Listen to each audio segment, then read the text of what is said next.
Welcome everyone to Style and Direction. Oh, whoops! Or I'm looking at nothing. There we go. Mentor stream out the stuffiness. I am one of your hosts, Ethan M. Wong, And me, I'm just your other host. I'm Spencer DSO. and producer And MJ, me, your producer. your producer. Yes, that's right. And we've got a couple of people here in our Discord, patiently waiting We their sure do. turn. Henrik and Kiyoshi. We'll get to Well, them we in a don't know if second. they're patiently waiting. That's true. They could be mad waiting. Yeah, I'm mad Mad waiting, waiting. dude. Yeah. Mad is the opposite of patient. Yeah. But anyway, today we're gonna start off our stream like we always do with the SaDHead outfit review. I don't think I've ever called it that, but No, you let's. haven't. Why No, call it that? I'm coining it. But let's start off. We got a lot of people, and we're starting off here with Axel Wall, member of the Patreon. Ah, I'm Mr. gonna Axel. shame people who are not in the Patreon, and I'm gonna praise people who Whoa, are.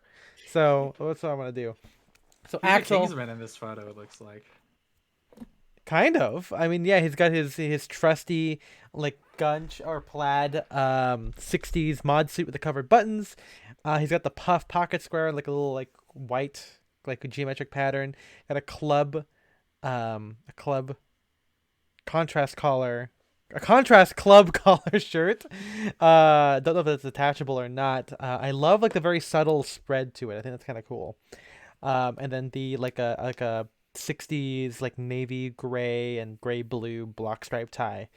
Really great stuff. I mean, um, our bonus episode got moved till the week after next, so there's a lot of outfits we have to pick from for the top of the month. So kind of crazy. Yeah, this is a cool example of using, yeah, the club collar in like an Ivy kind of like Mad Men way, as opposed to the like 20s 20s, yeah, menswear way. yeah, exactly. Thank you, Axel.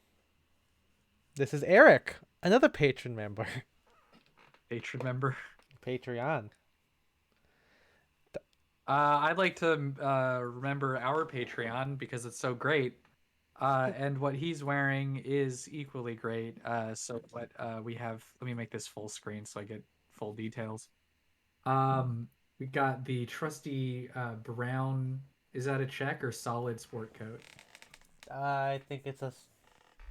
I can't tell. I don't know. I mean, hey, solids are solid, man. And this is a solid sport coat with a with a white dress shirt, some khakis, some brown shoes.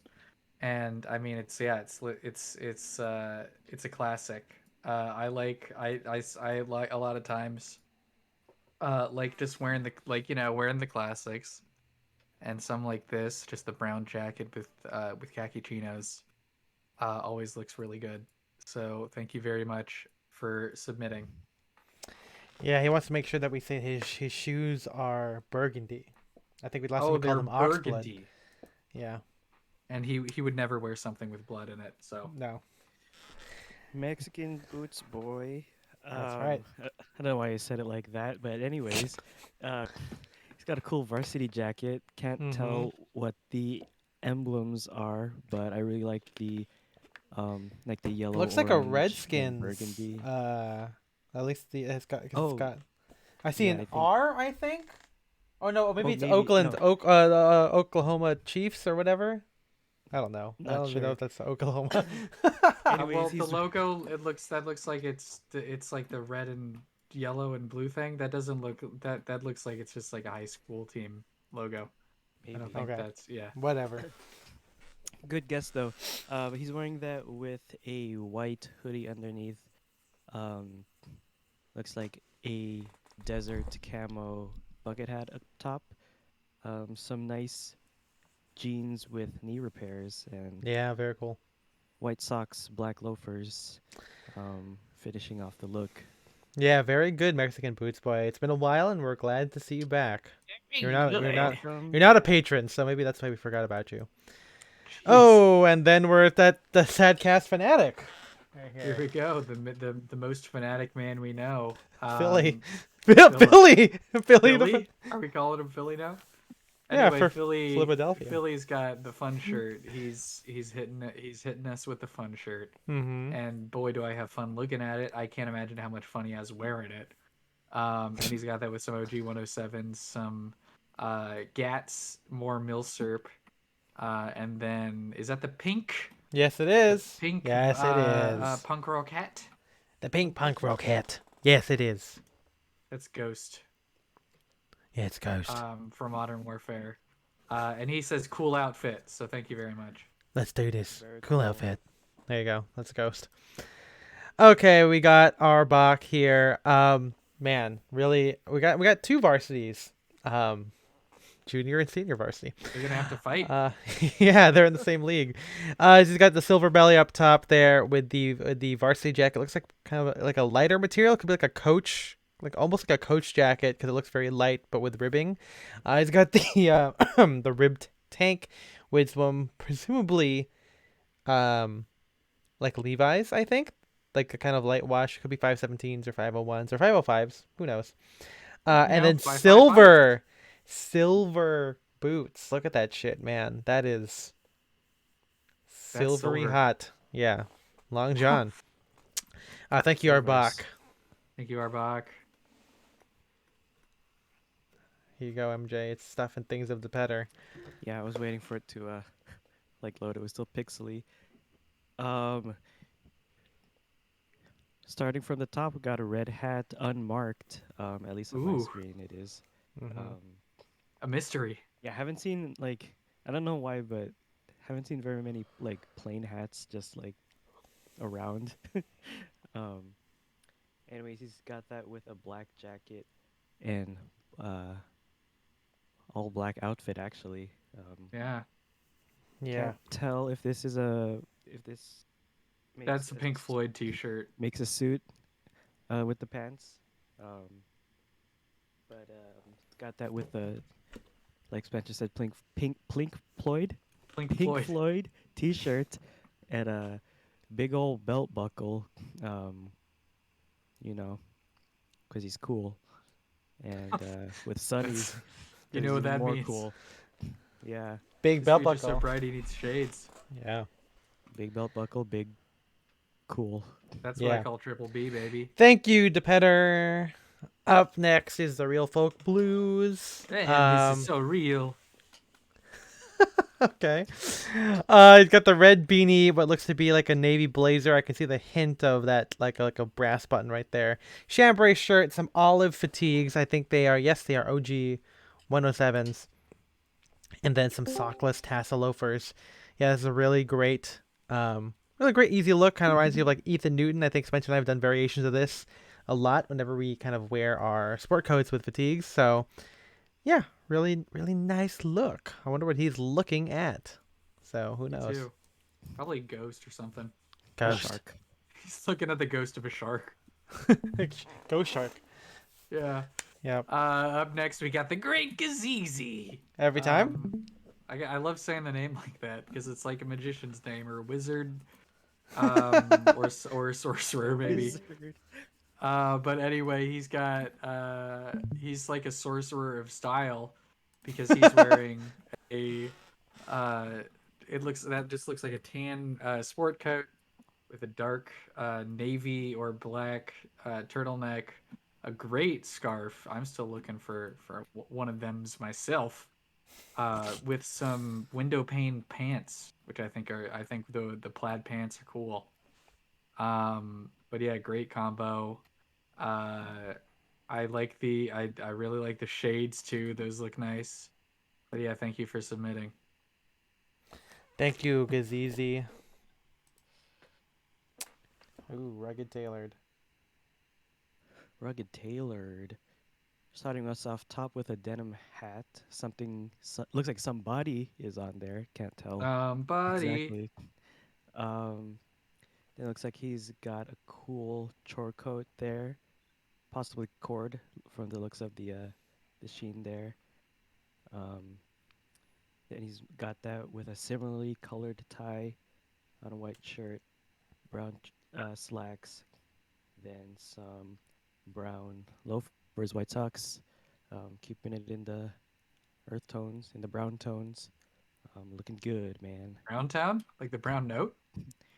Yeah, it's one T-shaped step away brown from the brown note. Yeah. Oh man, yeah, I love that. I love this tie. I also like the kind of ecru or like the kind of cream color of the shirt is I really love how nice. creamy it is. Yeah. Yeah. So creamy. All right, thank you, Rugged. We got Platsmania here, man. Continuously in the What oddest the places hell? possible, man. It's fucking insane. I love it. This is like the best. This is the best experience. I mean, he's experiencing the best apparently. So he's got his signature 3-roll 2 peak lapel with hacking pockets with the bottom 2 buttons done, which is a nice move here. You can see he's got it cut so it doesn't really affect the silhouette. So he's got it. Some peg trousers and some wingtips, I believe, and then of course he's got the little scarf on because he's cold, little cold boy here, and then giant plastic trees or flowers. Are those I don't know. yours? Mine? No, I'm asking, Platts Mania if those are Oh, his. okay. I don't. Yeah, tell us, Could Platsmania. be in his house. This is a crazy house. Would you put that Yeah. in your house, Spencer? Yeah. Now that you have Would you a, live in this house for $1 million a year, but you can't log on to Facebook? a year, $1 million a year. A year. That's too much money. No, you're getting That's right. paid that. All right, thank you, Plats. Bye bye. You got Up Newton Street next. Vintage. We got Newton Street Vintage, Zach, and we got another Navy Blazer boy. That could be like a good like menswear magazine name if you need it. Menswear. What? Navy Blazer Blazer boy. Yeah. Okay. All right. A navy blazer is if you're in the military and you smoke weed. That could be your name too. Okay. But anyway, he's got the navy blazer, blue OCBD, bright yellow bucket hat. I love that.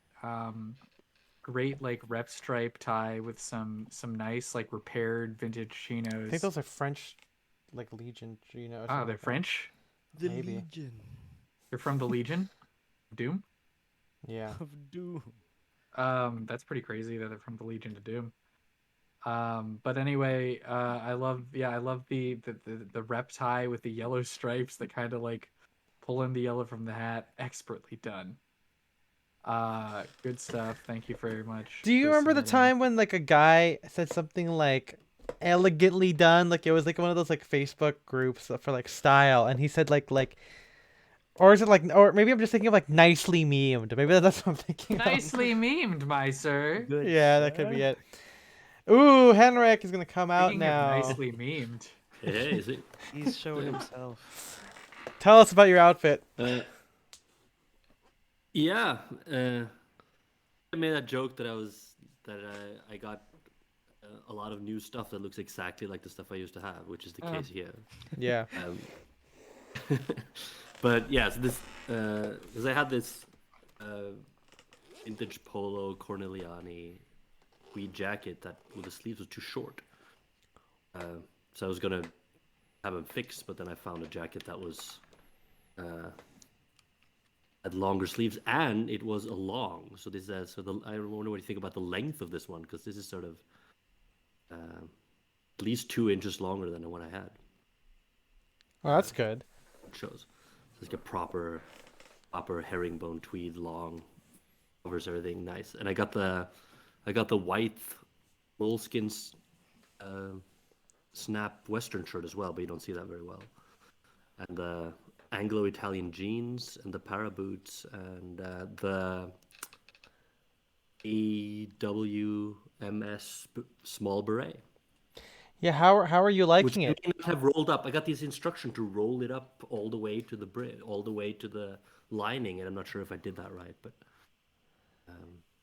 It like is it. a It's it a is good a very alternative. it's a very small beret, but I like the silhouette. It feels very much more European or kind of like 30s 40s European, I think.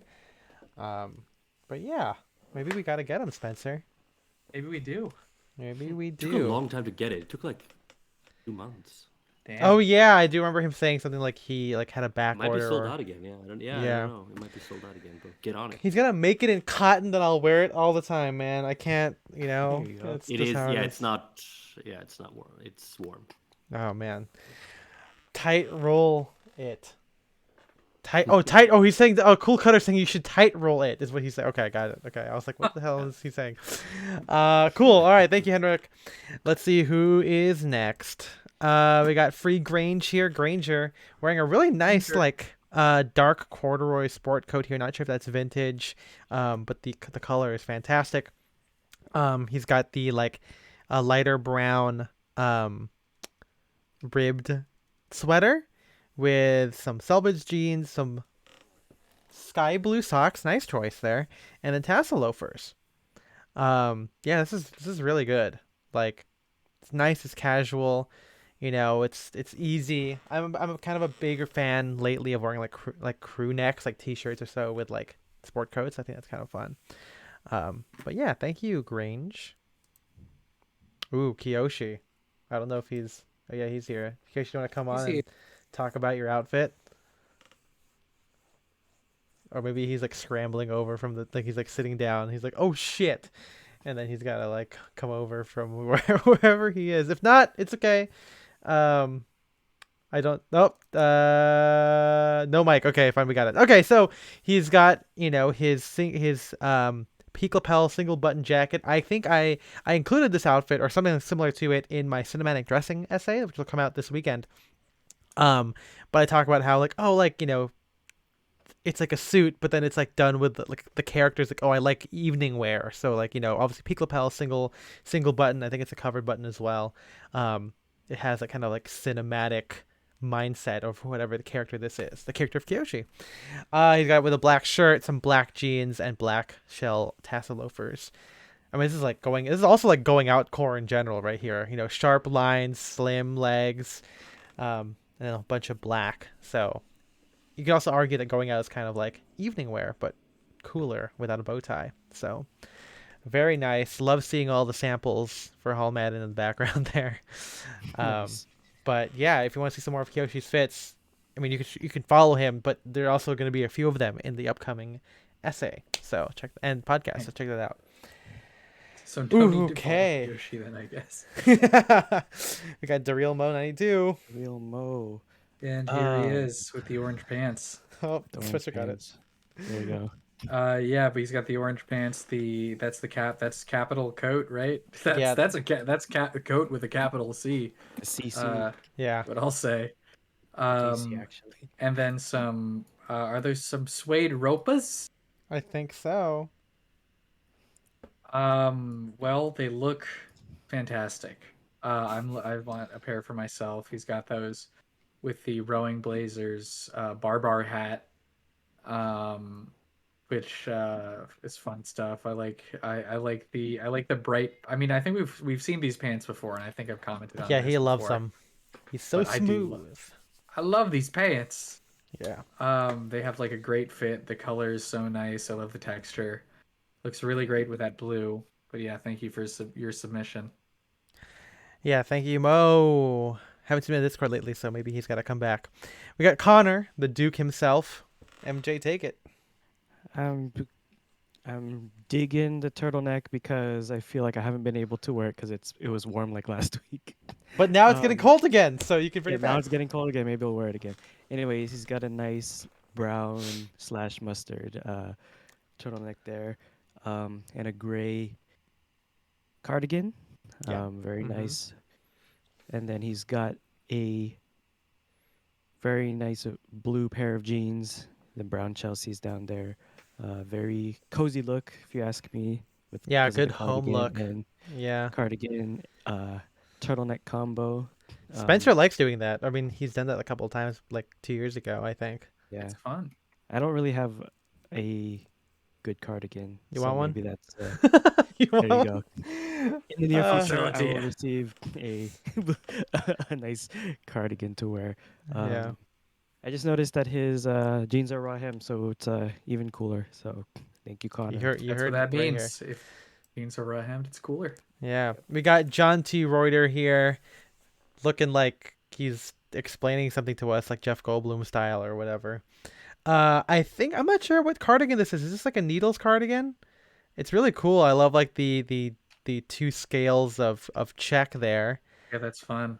Um, then he's almost in conjunction with his fun OCBD with the solid panels as opposed to the Bengal stripes or University stripes, and then OG 107s and Sharks. Um, yeah, this is really great. I've been thinking about needles lately. I don't think I'm not really a cardigan guy. But this is good.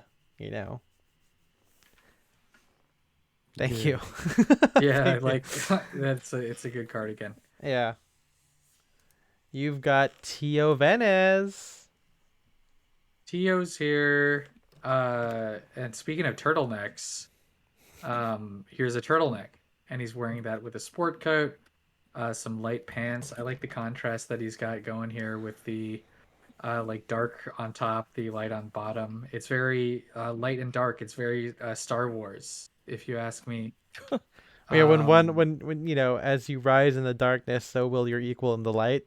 exactly, and we see the darkness rising on top, but then the equal proportion, the equal proportionally, the pants, they're rising on the bottom. See, it's all a metaphor. It rhymes.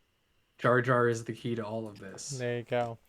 Um, but you figured out the key to fits, um, which is looking good and Feeling styling right. So thank you Okay. very much, Tio. The rise of style writer.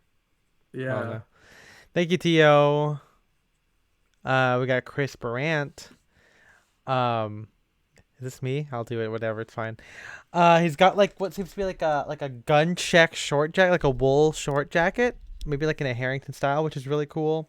Like a red or the burnt red turtleneck. So I like the kind of the combination of like the green brown of the gun check with the brick red, and some black jeans. They don't look like they're flared, but they look kind of straight cut, and then some nice boots. I love them. You can see that they kind of go up high on the calf there, or at least higher than the typical boot. So kind of keeps everything kind of sleek. But yeah, I love this. I mean, he's in an arboretum or something in this picture. So he's fighting a plant. Plants versus zombies. Oh, they're He's flared, fighting baby. plants They are versus flared. zombies. Okay. There we go. Nice. Black flared jeans. That's cool. Not green. First time chat from Not Green Waluigi. Oh, So thank you. Welcome. thank you, Chris. But that's Chris. So Well, I'm just saying thank you for chatting for the first time. there you go. Thank you for chatting. You got Dan. Yep. Starting from the top, we got a pink hat. Another unmarked hat. Seems like very cool. Mm-hmm. And he's got a brown chore coat, possibly cord. Yeah, I think it's the Again, Drake's one. look- Drake's cord chore coat. Very cool. And it looks like he's got some either navy Charcoal, or maybe? very dark, yeah, charcoal or dark wash jeans. Something that's down there. Um, and some black suede tassel loafers down there. Very cool. This is one of Dan's like best looks, I think. This is really nice. Again, you, Dan. more fall winter wear that we Nope. have envy for. Yeah, exactly. never wear. Spencer, you got John. We Mr. do have John, and he is he's wearing something I would wear. We got the tan work shirt, classic. Other dark turtleneck. That's the theme of the night. If you guessed turtleneck, then you win the prize. He's got that with his hey, we're matching today. I'm wearing those same kinds of jeans with the big patch pockets. I Do you think he get to made them- use yours? what, my pockets? Like those pockets? Like I put stuff in them. What are you talking about? Mine are so small. I don't think mine Mine are huge, dude. Mine are easy. I love mine. So Oh boy. you know, get fucked, I guess. But he's got that with a thin belt, brown sport coat, and sharks. But it's a nice photo, so I guess we can forgive it. But yeah, thank you very much. Great fit. Thank you, John. And last we have Sam, who is rocking kind of his uniform for the summer, with these like kind of wide fit not white for us, normal fit for us. Yeah. Navy linen suit. Really great. He's been wearing it with a lot of like fun pattern shirts, like this kind of abstract or floral pattern. I'm not sure. He's done it before with like an aloha and everything, but I love this. Got the shades on and then some sockless black tassel loafers. This has got me ready. I'm slowly starting to feel like It's got me ready. I'm running out of fall winter inspiration, which is good because now I'm starting to be all right. When am I gonna wear my fucking aloha shirts, my Gabs, no shirt underneath, t-shirts, etc. I'm excited to do this. So, yeah. Well, thank you everyone for submitting for SaDHead's Thursday. Whoops, that was close. Well, what if we And started calling it Threadhead Thursday? no, because they're not. That's not the name of the podcast. But we could have been. Yeah, it could have been Threadheads. That's not. Yeah, that could have been good. TH. Okay, well, we talked. I mean, In like the third or fourth episode of the podcast, I think we came up with that, and then got really mad that we didn't name the podcast. I'm that. kind That's of the glad only because thing from the early days that I remember. well, let's not forget that it would have been TF Core versus TH Core, which is not great. I think SAD Core kind True. of sad. I mean, I don't know if it's because SAD's been around for a little while now. Yeah, SAD's been around for a while. The Yeah. word SAD. Wait, when did Throwing Fits become Throwing Fits again? Throwing Fits first episode. Oh, 1993. Nice. I don't think it tells me, because I mean they were failing upwards for a while. I think that failing upwards has been around since like our time as well. But yeah. All right, let's shift over, baby. We're gonna be shit. talking about Vibe some shift other. over. Yeah, vibe shift, exactly. I mean, there were kind of two different topics I wanted to talk about today because, it's kind of fun, like on days that there's no podcast episodes, like kind of see what's been going on in our menswear zeitgeist. And there were two things that kind of took over a little bit of the Discord lately.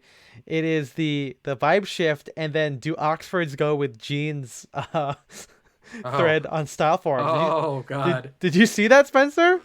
I saw some of it. I didn't read through it, but I saw some of it. That was funny. Yeah, it's crazy. And I think it was great to see Derek kind of basically talk about this for us, I'm trying to find here. If I look up Oxford, I'm trying to find the link in our Discord. Can someone link me to this Oh, thing? it's Oxfords, not Brogues. That's funny. Not rogues, you mean? Yeah. Damn, I can't find. Okay, I think Kyo should call it popcorn thread. I think that's what I'm gonna look up, popcorn, in our Discord so I could find it because it was like a while back. But I mean, you're gonna get to the food subreddit where all the constant threads of people talking about their favorite ways to cook popcorn. That's right. It's gonna clog up. All the right, results. here we go. I found it. The John Lobb with jeans. I feel like now, I like how we have to go to cell phone now because we've been kicked out of Ivy Style, for not really drama, but this guy was basically saying that he wants to get these Stefano Ricci jeans.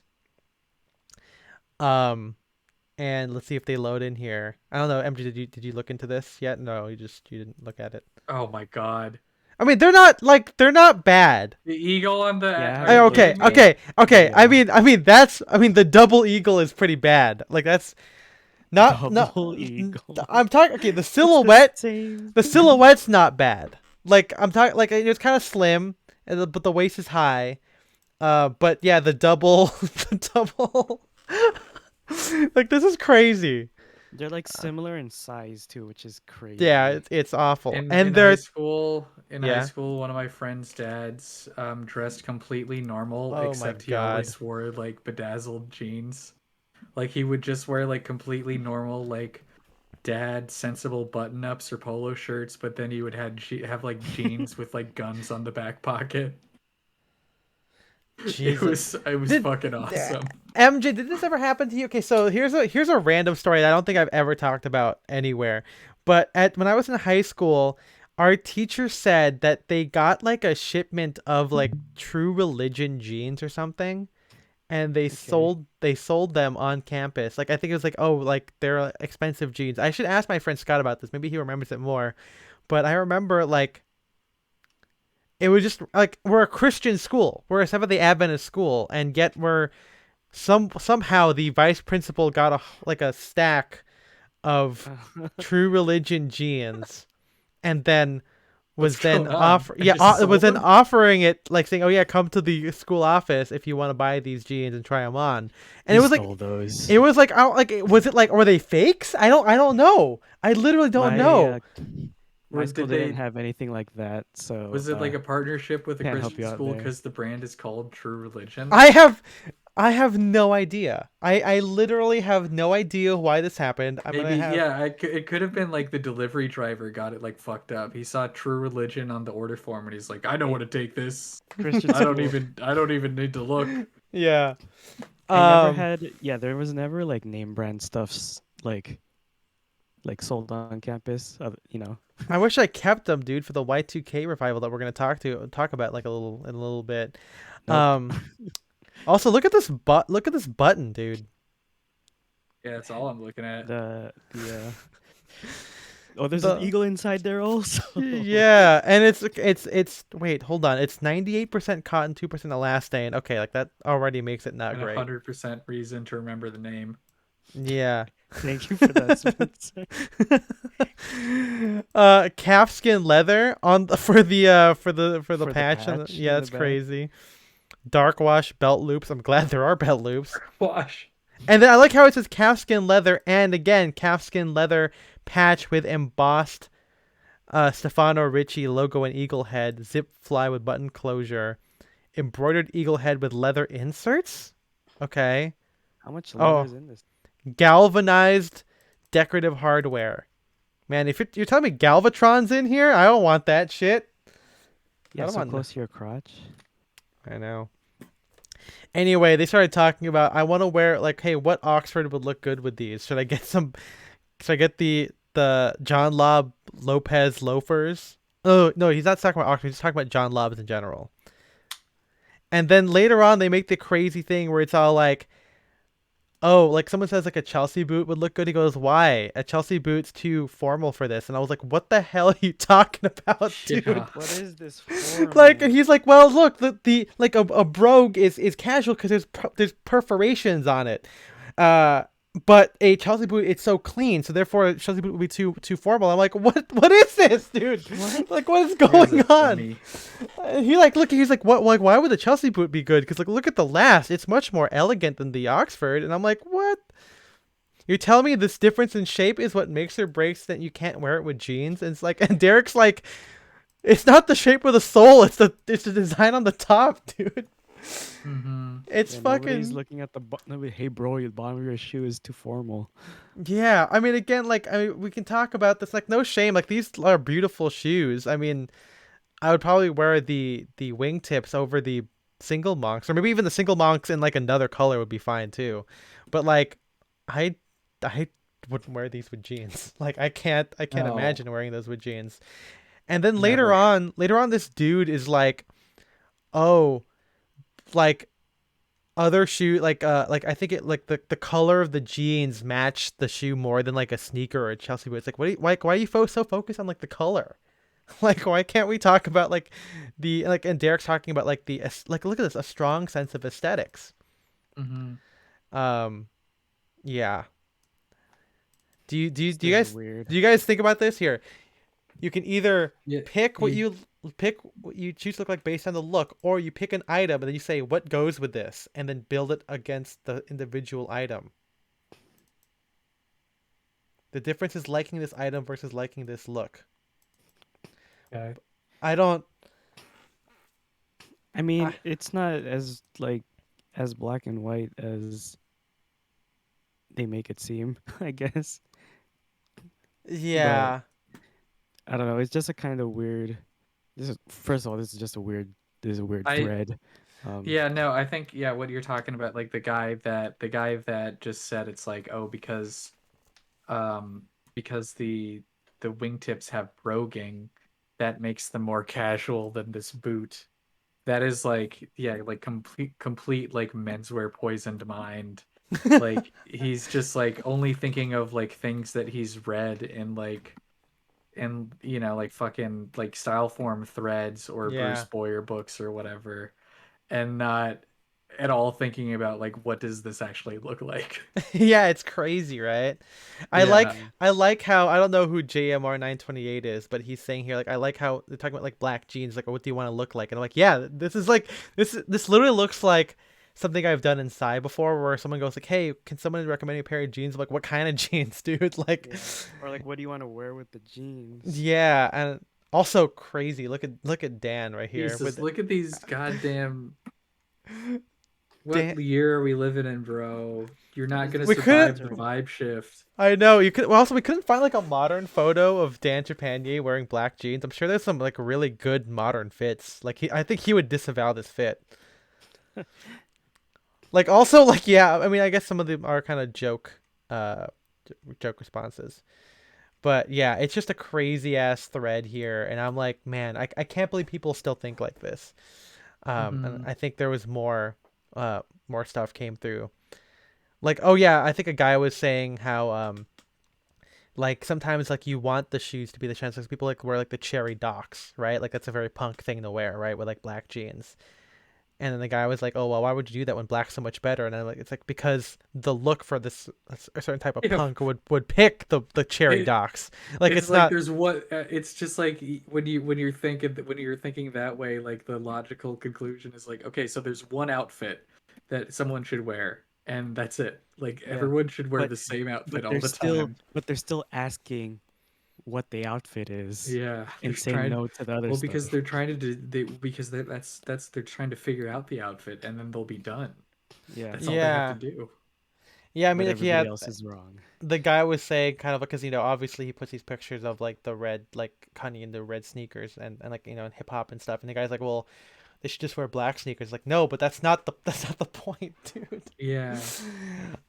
Crazy ass thread. If anyone you guys Is want that to It's look Knight at it's is this. like that Knight really, yeah, Rider it's up really there? funny to like look at Rick Owens and be it's like, I mean, he should just be wearing like just put on a navy suit. It's a classic. Why would you Yeah. wear this?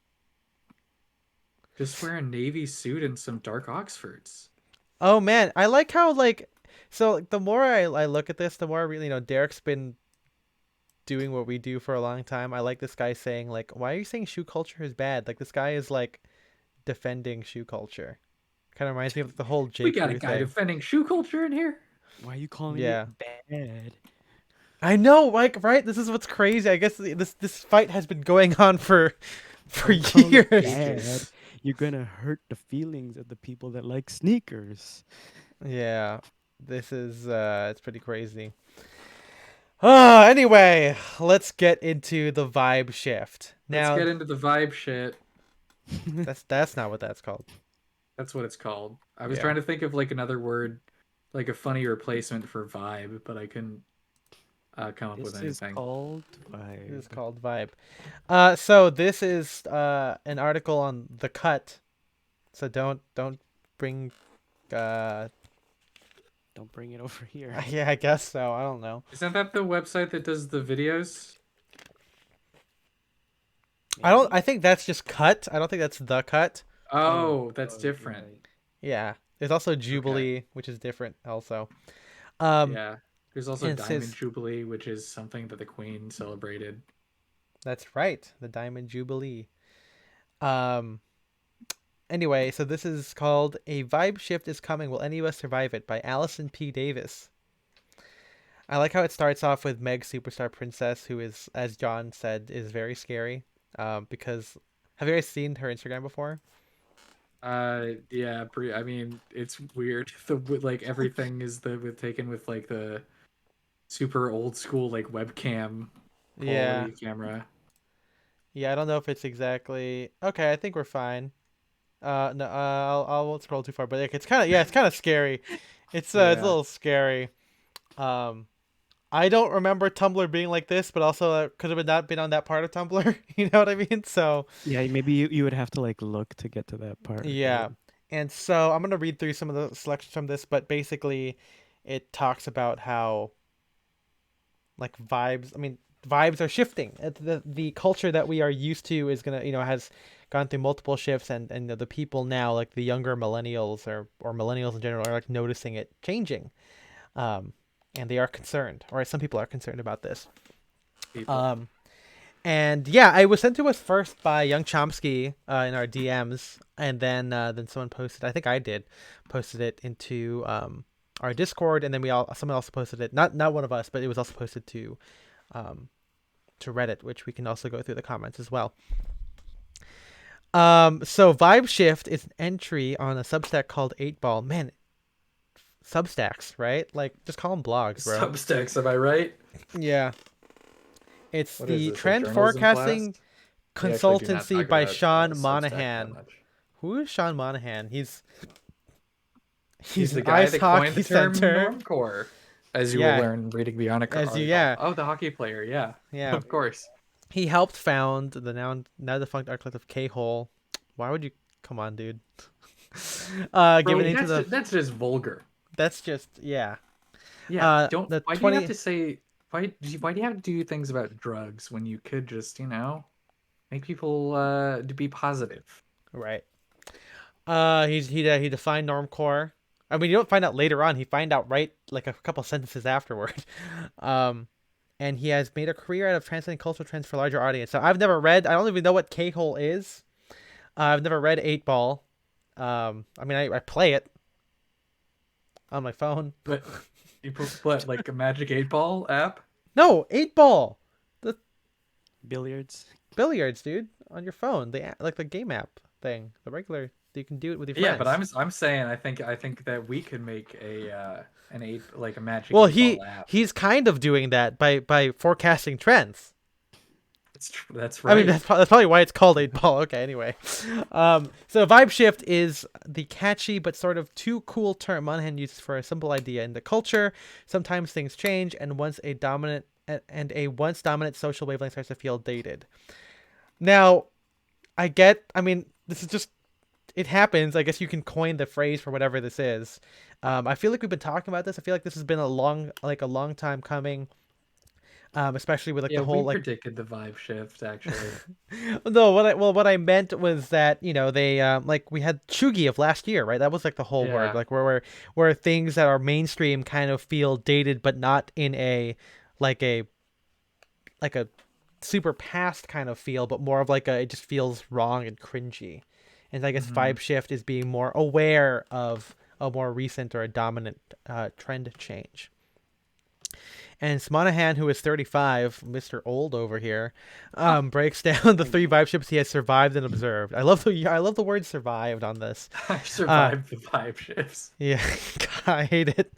Hipster/indie music of 2003 2009, or peak Arcade Fire, which I mean I definitely I love this music. Bloomsburg and Bespoke Cocktail Bars. You have post-internet techno revival of 2010 to 2016, or the Blood Orange era normcore dressing like The Matrix. I don't remember this. 2018. What the hell is this? It's not even found. What the hell? Hell, I know. that guy's neck is so long. Yeah. Kinfolk the Club, and then now Hypebeast/Woke, which is 2016 to 2020, or Drake at his Drakest, Nike's sneakers app. Sneaker flipping, virtue signaling, Donald Trump protests, not brunch. I feel like that's also too big of a. I feel like those could also be split up into different things. Yeah. Yeah, and so he's distressed when you feel people flocking to a new thing, which I feel like just happens. Like it's not like I think if I don't know, my whole issue with this, and I'm sure we'll get into it later too, is like the fact that it's happening on like a mainstream level. I think all of the vibe shifts happen in hobbies and niche stuff all the time. I think I made the comparison to like when I was when MJ and I got back into playing Yu-Gi-Oh in 2017. That was a time when I was starting my job at Ascot Chang, and so my full-time job, or I was almost having a full-time job. I was finished with college, like my schooling forever, and MJ was in college, he had more free time, so on days when I was off, I would just pick up and we'd go to the local card store and we'd start buying Yu-Gi-Oh cards again. And we realized how different Yu-Gi-Oh had been. The people there, I mean, I feel like it's still nerds, but the vibe of the game had changed. Literally the gameplay had changed. They had like synchros, which is crazy. And then now, MJ and them are playing Yu-Gi-Oh again on Master Duel. Master Duel, not Duel Links. And then, I'm looking at it, I'm like, holy shit, the game is totally different yet again, you know?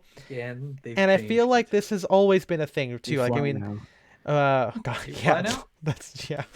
Um, there's also that whole aspect. I mean, Spencer and I have been in the vintage community and seen that kind of change a little bit. I mean, well, I think we were a part of that change, not like in a big way, but like we represented a little bit of like the next generation of Star Trek in in the vintage community, and I'm sure it's changed even more now. Mhm. So here his paragraph from his it says, explaining what the flocking looks like. One day, everyone was wearing Red Wing boots, partying in warehouses in Williamsburg, decorated with twinkling fairy lights. Vibe shift. I Everyone's everyone started wearing Nike Frees and sweating it out in the club. Now some did not make it through the vibe shift. Why are you all wearing the same sneakers? They would plead. Don't you care about authenticity? What's with all the sudden interest in branding? Which I would argue Damn, they these already guys did gotta. because they bought Red Wings. Yeah, they got the damn Red Wings. Why are y'all wearing the same freaking boots? You goddamn nerd. Yeah. Not everyone survives the vibe shift. The ones still clinging to authenticity and fairy lights are the ones who are crystallizing their hipsterdom while culture moved on. They bunkered down in Greenpoint and got married, or took their wax beards and nautical tattoo sleeves and relocated to Hudson. And by that law, those who survive the ship only get stuck and say hype beast/woke.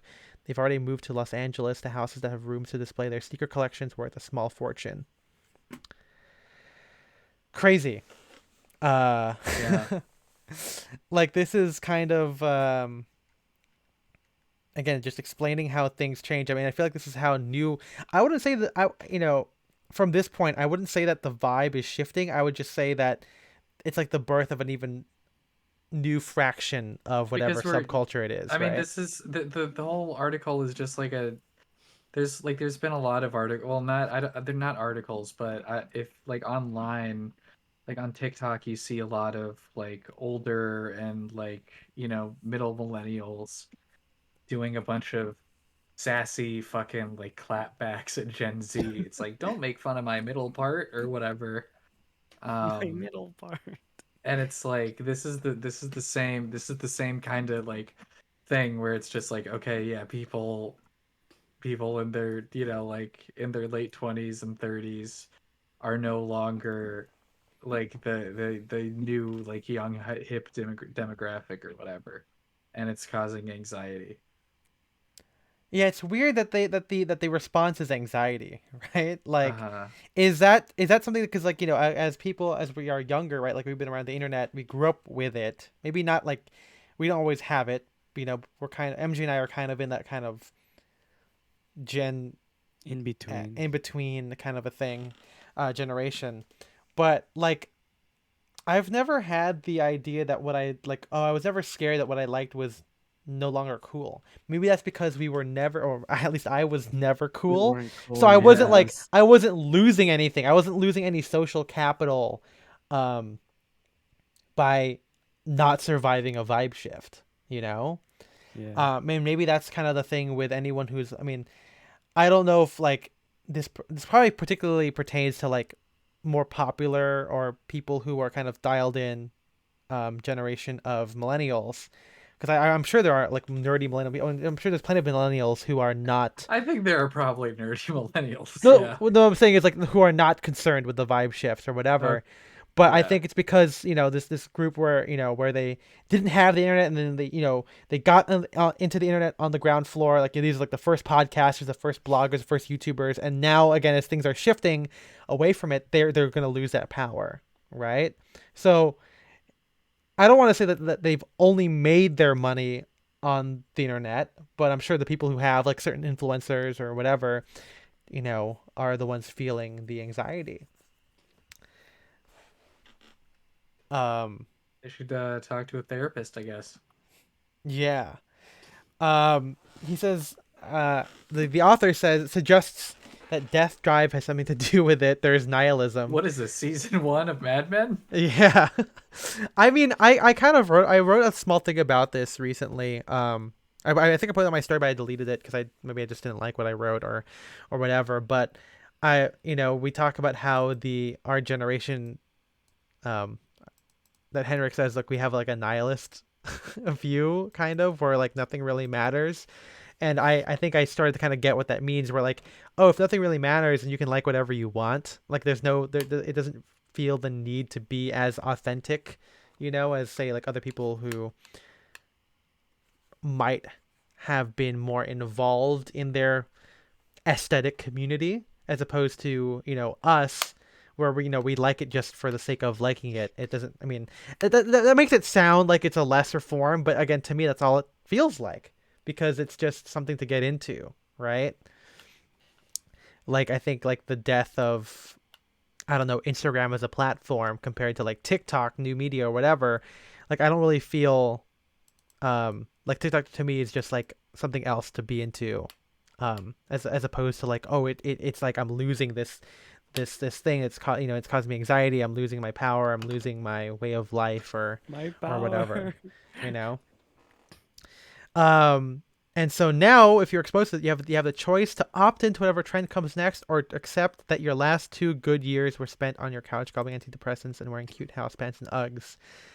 I'm guessing this is like, talking about millennials as they come out of the pandemic. Um, Monahan says it's okay not to survive the shift. We have permission to say whatever makes us feel comfortable, and if that's 2016 or 2012 or 2010, that's fine.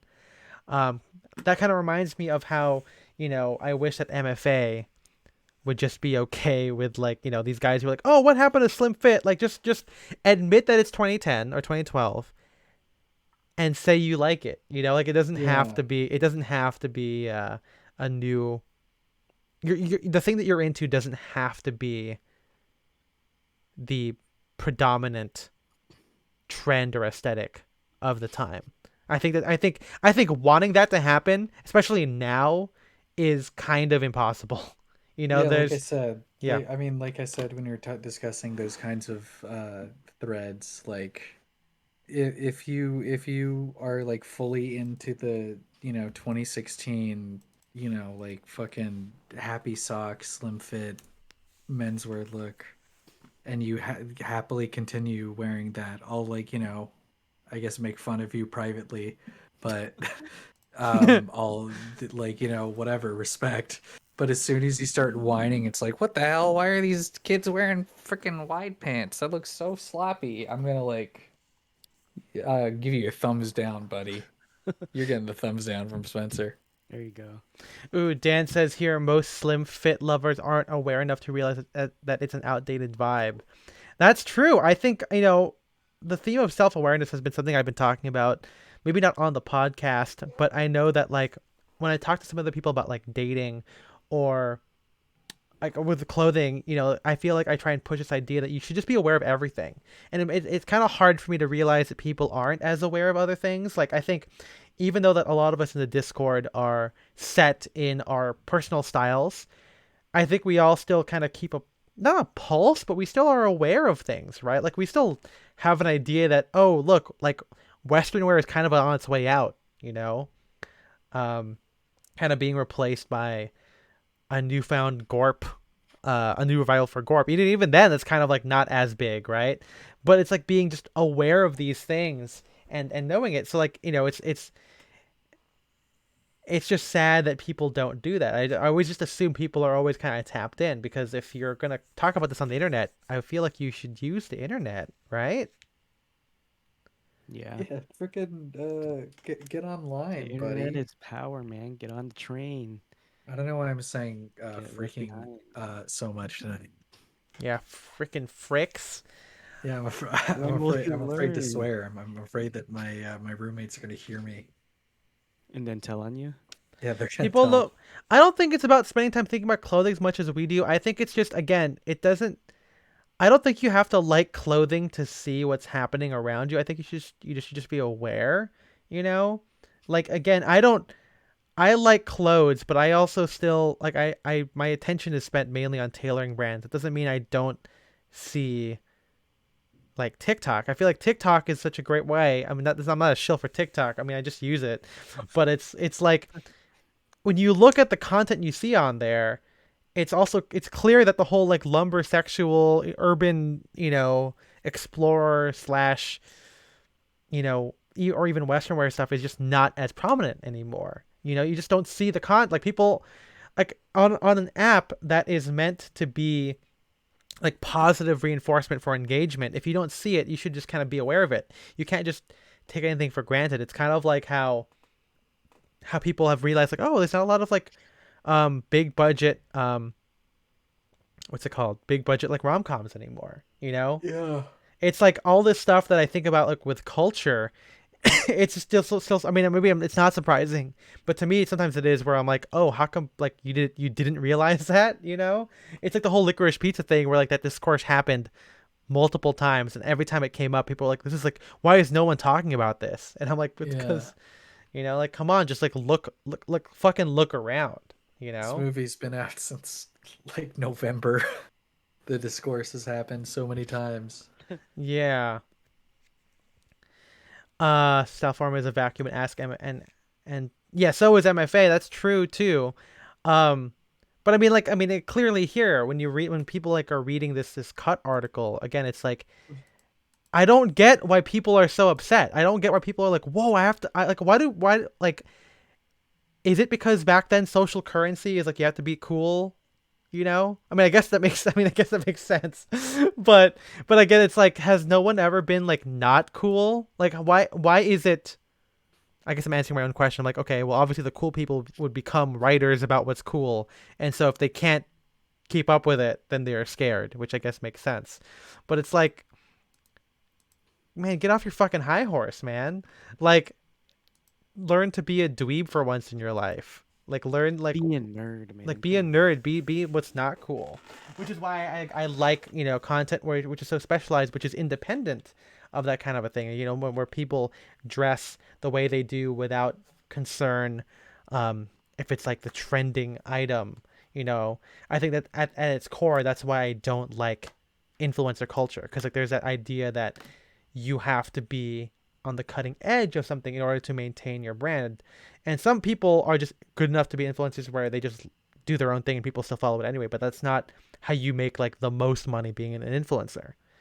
And still same thing here too, where like, if you're a writer about trends and culture, if you're not sure what's the mainstream thing to write about, then of course it's going to threaten your entire lifestyle. So maybe writing about culture is stupid. I think of like Taylor Lorenz, who I'm like, man, I can't imagine how dialed in she's got to be to keep up with all the stuff that's happening, with the internet culture. But yeah, I think Reddit's got some stuff here. Not too many. It's not too bad on Reddit. All on this in the threads. I think most people are pretty insightful on this. I don't like. Do you think that culture prediction exists? Like, is that even like? I know I was always skeptical whenever I heard of like trend forecasting. I'm like, how do you do that? It seems. No, I'm like, yeah, I am skeptical. But I don't know. I guess you can. There are people that like can see stuff coming. Yeah. But I think that's just. I don't know. It's just very hit or miss. I guess Yeah. you never miss, huh? Yeah, I mean it's odd because I've never really worked in trend forecasting. I mean, I think I can work backwards from trends. Like I can see why like cottagecore became a thing, and then why cottagecore is all of a sudden out. It kind of makes sense with the death of, or with the pandemic, right? Like you can't idealize outside life when you can't be outside. And then that's what's kind of gives away to like the entire idea, like when you're stuck in your room and you want to be out, like like indie culture, and like like the kind of like Y2K and teens being in their rooms, and movies built on that whole thing. It kind of makes sense in like going backward, but I can never go forward. And so recently, MJ was there when we were talking to this friend of ours, but he was talking to a person we were talking to a friend of ours who was then talking about their interaction with someone who they thought was very cool. And this person said that they want they can foresee a certain type of shoe coming back. Like they had just seen the Sandlot and like, oh man, this is like such a vibe. People are gonna be wearing this fucking shoe. And I was like, oh, I don't remember the Sandlot. I don't know what shoe they're talking about. And he's like, oh yeah, I mean, it sounds like it's probable. And he was like, he almost sounded like this friend of ours was intrigued by what this other person was saying. Like this person's got to get in on these shoes. And then we looked it up, and it was fucking PF Flyers. Oh. And I'm like, okay, high top vintage looking shoes that look kind of like Converse. Like that's not gonna be like a thing, you know. And I just thought it was funny how, some people think that they can do it. They can kind of And they're predict. so wrong. Yeah. And I guess if I look at PF Flyers Sandlot, let's see if it is a vibe here. I mean, okay, it's just a black one. Okay, there they go. I mean, I mean, think those shoes have always just been like popular with a subset of person, I guess. yeah. Like if you like the Sandlot, you're gonna like these shoes. I guarantee it. It's like not yeah. And it's funny because I thought I saw PF Flyers doing a campaign on TikTok recently. So Mm. I wonder if it's kind of what the Okay. fuck? That's crazy. But yeah, what did Dan say here? So many people make predictions, even if they were totally random. You see people get most of their guesses right, but there's probably some work to be done, a bit of science, talking to designers. Yeah, I'm sure that is. Um, it's just kind of odd to me. Um, I think some people are talking about like Shein. I don't know how you fucking call it, but there's people Yeah. talking about that on Discord on the Tumblr, and they're kind of blaming it for clothing and everything. Although it's true that Shein has like kind of revolutionized how fast fashion works. I think it's even faster than H&M, right? It's like they can like literally like pre-sell designs on there. Yeah. Mm-hmm. Um, but yeah. Any other thoughts on this before we like open up to the floor here with everybody else? I still think just get over it if you're worried about something not being cool. Um, just why would you care? I don't know. I'm just so like I'm just very much the opposite way where whenever Ethan sends me TikToks of like guys talking about it's like, oh, here's what to look for at the flea markets. I get like really upset. Um I don't like that. So, Yeah, this kind of reminds us of like how I think we talked about this in the Discord, right? Like how trendy our is our style, right? How much of what we do is dependent on what's cool and vice versa.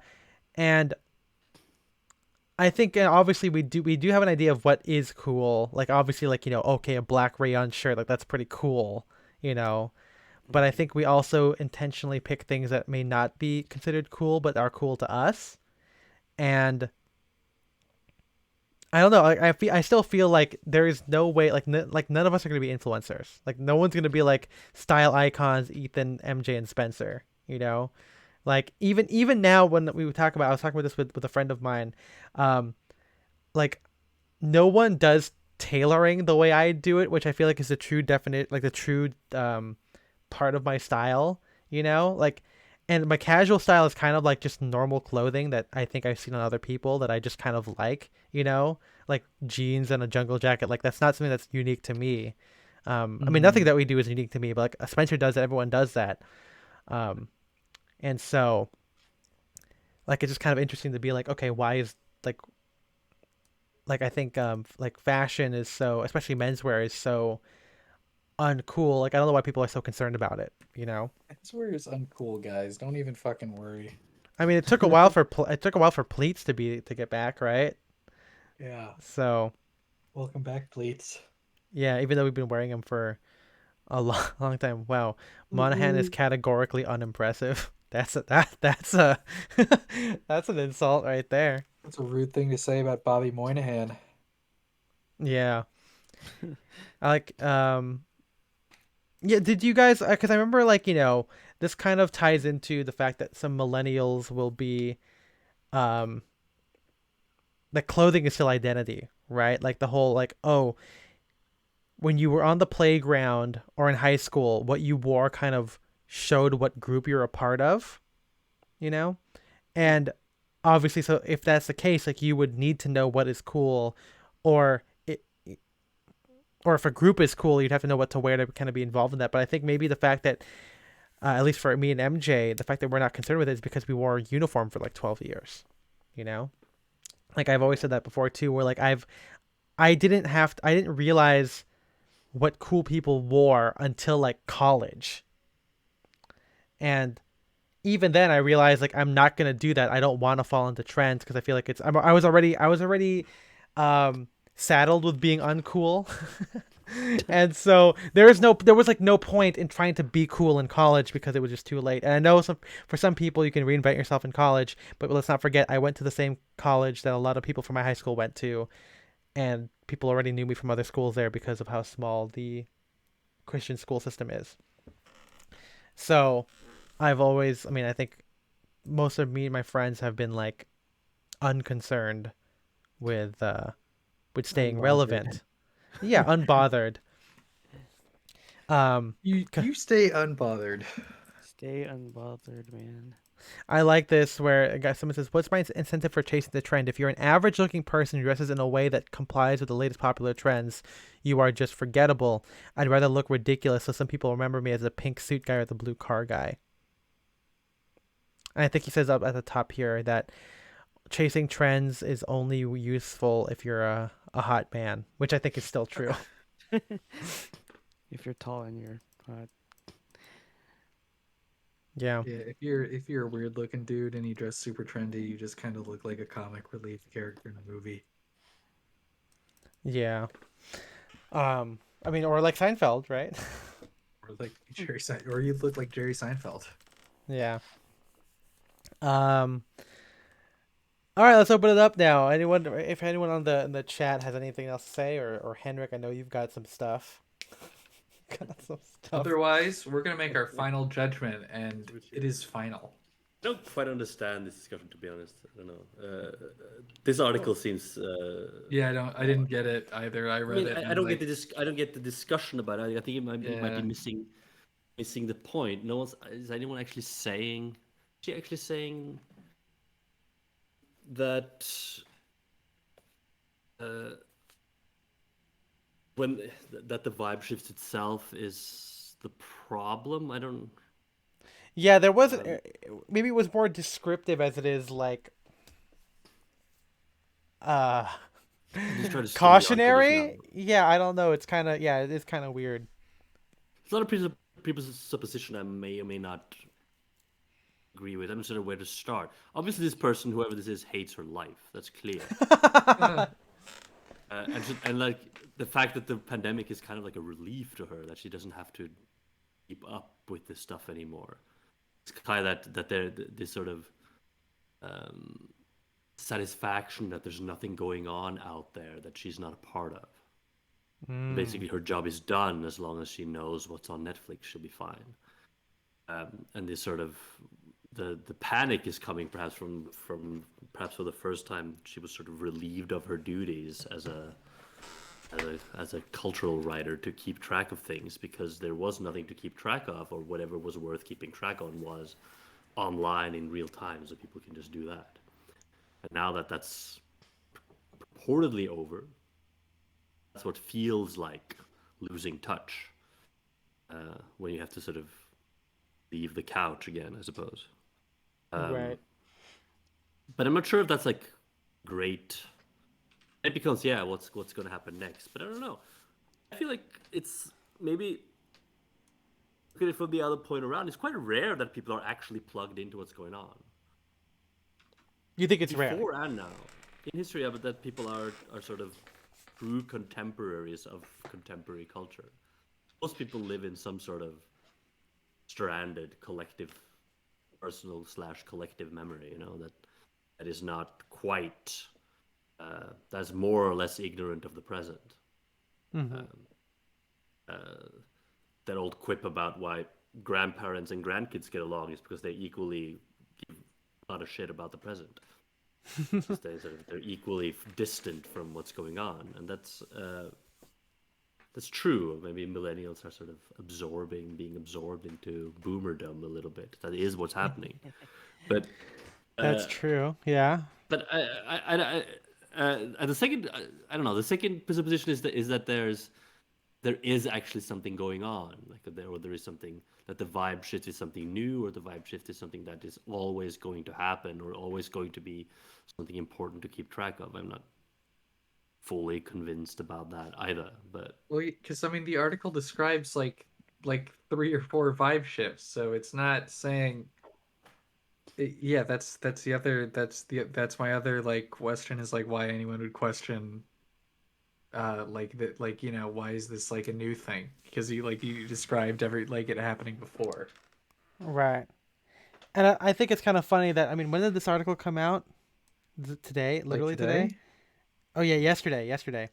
I think it's funny that they're talking here. I was like, oh, he thinks the next thing will be like indie sleaze, and of course, there's always gonna be like the writing of a piece will never be this. At the time, we don't know how long it took for this article to come out, but I mean, it's already at indie sleaze.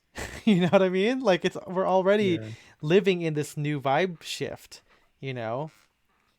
Like we already moved out of grunge, which was like kind of very 2018 to like maybe not 2018, but like 2019 time, to like now where like the Y2K indie sleaze, maybe not quite American Apparel yet, but the kind of, again, the vibe is already kind of moved away from other stuff. In terms of menswear, right? Like, I mean, I thought it was so funny that all of the Western wear stuff, all the push for wide has come out when people are kind of not in it, Mm-hmm. Like, not to say that people aren't buying wides still. I mean, clearly the Discord still buys wides, but I think I was talking to like Puma Turtle or Nick about stuff, and it's like, yeah, like, Western wear is going out, and the like Arc'teryx and Gorp stuff is kind of in. You had the whole episode with Mark Boutillier from TikTok on throwing fits recently, and like even there, you could like, he's kind of like the current person, and even then he's like, I don't know what's gonna come next. He just kind of does what he likes, and he's perfectly aware of the vibe shift that even he has. I mean, you could even say that we've gone through vibe shifts, obviously, with like, we are Dapper Day core kind of stuff from very early on, into whatever it is that we did in the past couple of years until now. I just think it's interesting. I think it's like, to see it happen, and I'm not like a culturally relevant person, but what I have noticed is this kind of shift in my audiences. Not that I pay attention to it, but I just kind of see who I interact with, and it is crazy to see this shift in audience. Like, so of course, when Spencer and I first started doing this, a lot of the people were like vintage collectors, right? And we Spencer would go to vintage events. And then we kind of shifted, or I shifted into more of like, classic menswear, or IV for a little while, along with classic menswear, and we got a lot of like, the people in the industry following and everything like that. You got a lot of, the bespoke people, you got the people who like bespoke, you got the Spear McKay guys, you got the kind of the new generation of hashtag menswear. But now what I'm seeing, and this is again indicative of what happened to me at the Rose Bowl, is that the new generation of people who follow me, which is not always younger, but just a new type of person, is like the hype sneaker people, or like the post sneaker people, like the very TikTok focused, not like the whole, like, not the TikTok influencer, but like, again, like the more like Gorp, Arc'teryx, Ancient Garments, Bodhi people, like they're starting to follow me now, which is, and and a Pair of Kings, shout out Turtle Gets, who just came over and listened to that pod, is like kind of an example of that, where I'm like, I don't even know what to do with this. And they're not like in a different age group, but they're kind of in a different generation where like again like I was into menswear and I was there for Tumblr even though I was like younger than Kyoshi and everything like that. Like I was still there for some of this stuff, and now the audience is all different.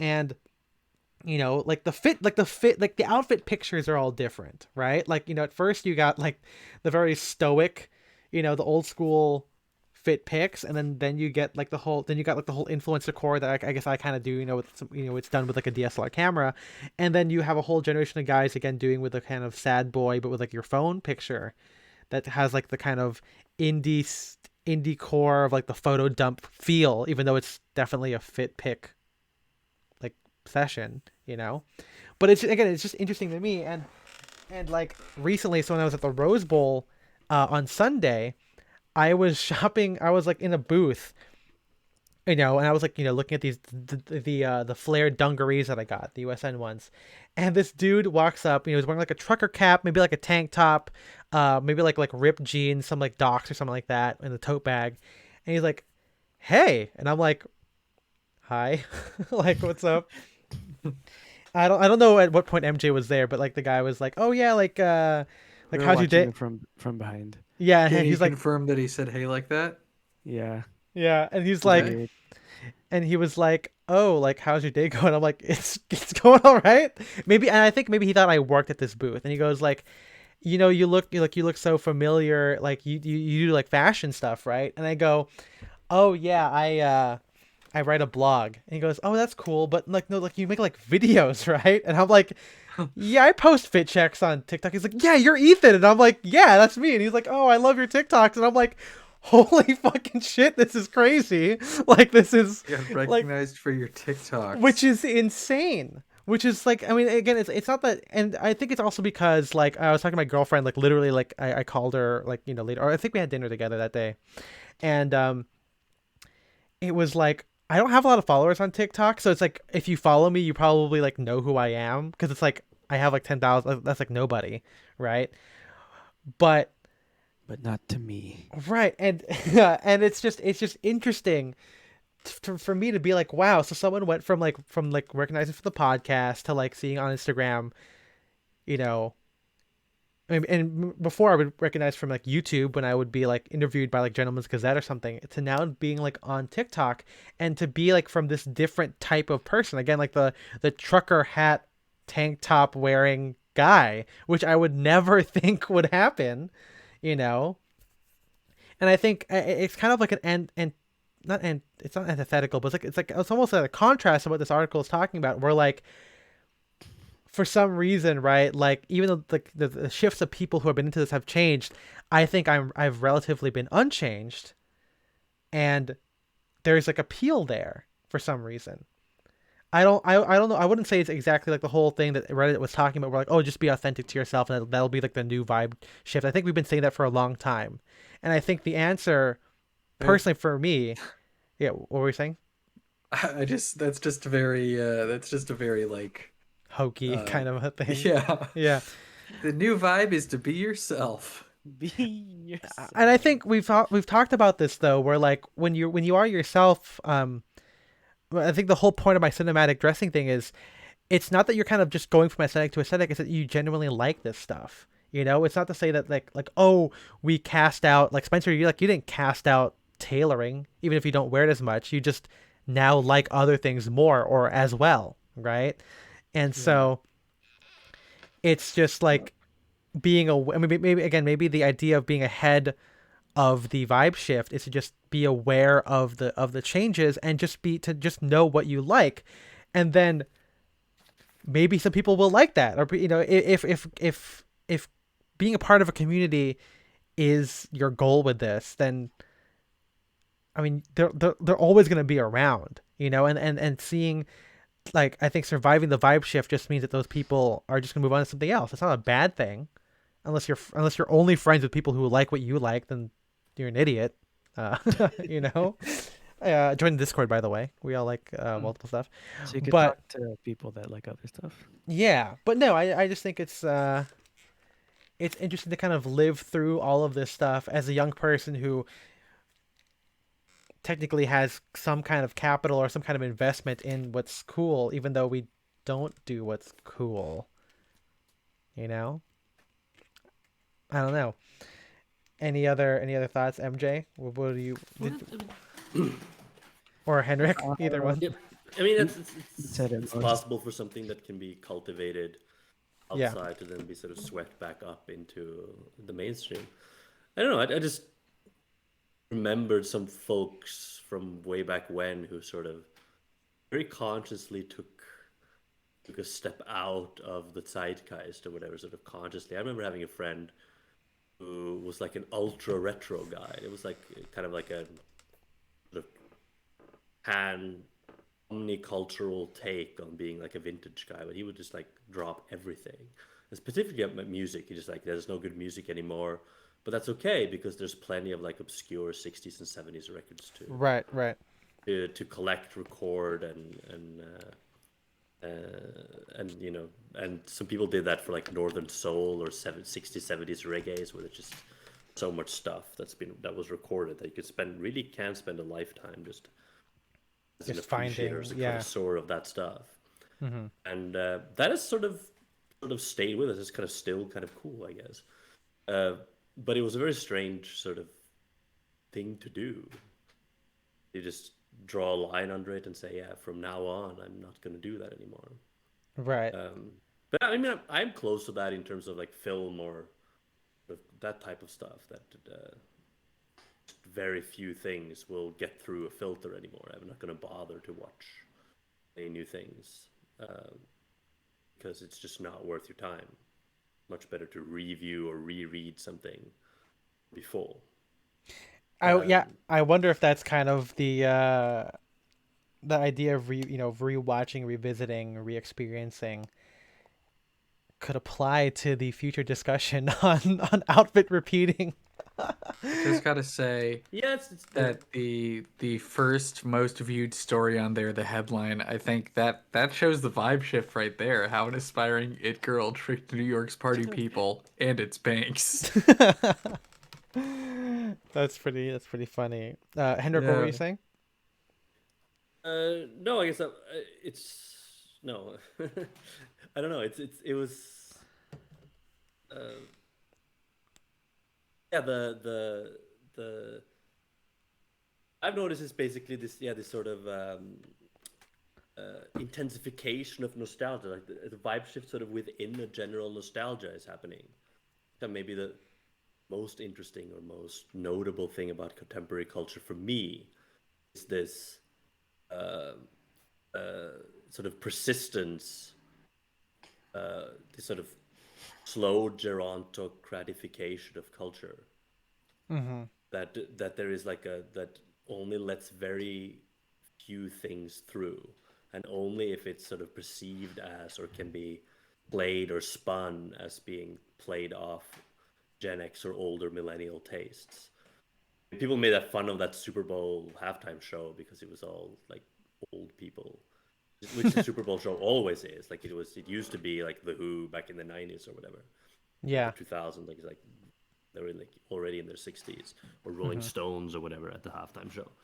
Now the turn has come for like mid to late '90s rap music to be sort of cocoon like that. It's like what's that film? Cocoon? I guess so. Yeah. Where the old people stay young forever? Is that Cocoon? Yeah, Sure. isn't it? I think so. I don't The think I've seen it. big '80s movie, you know, with that sort of Wilford Brimley? sort Was of he in that one?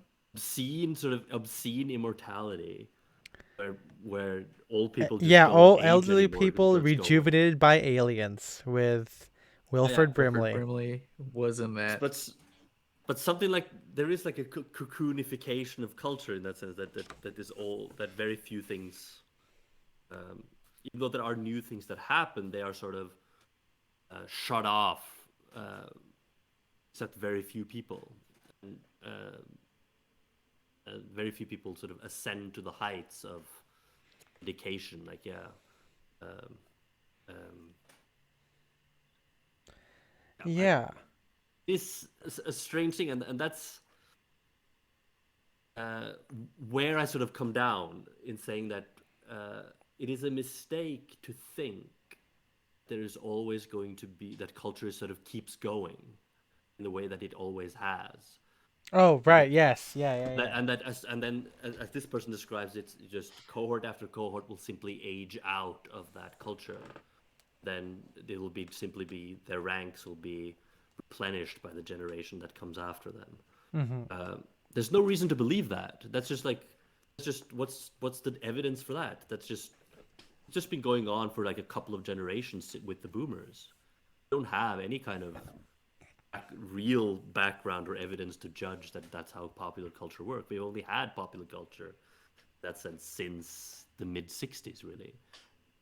Right. And in fact, that old culture doesn't die, it just doesn't go away. It just accumulates, like, as Mark said, like a nightmare upon the brains of the living. That's what the past is doing. It just doesn't ever go away. Classic rock is never going to go away. So it's just going to be this sort of growing, Well, that's this growing thing that will just never go away. And the that's future does not belong to the young; it belongs to the old. That's demographically set in stone. right. Well, this is Young kind will of never be a majority. That has never happened before in human history. But the young will never be a majority ever again. right. Yeah, that's true. It's kind of I like how Axel says you can you can listen to Henrik speak on culture for hours. I love it. But Um, it's it. Look at the numbers of young people. The last sort of group, large youth cohort, yeah. wasn't like heavily immigration. That's like a different thing because American population still goes up and stuff. But the last large cohort are older millennials that are like a large, a demographically large cohort. Hasn't Right. been one since. Yeah, that's interesting. Yeah, you're totally right on that.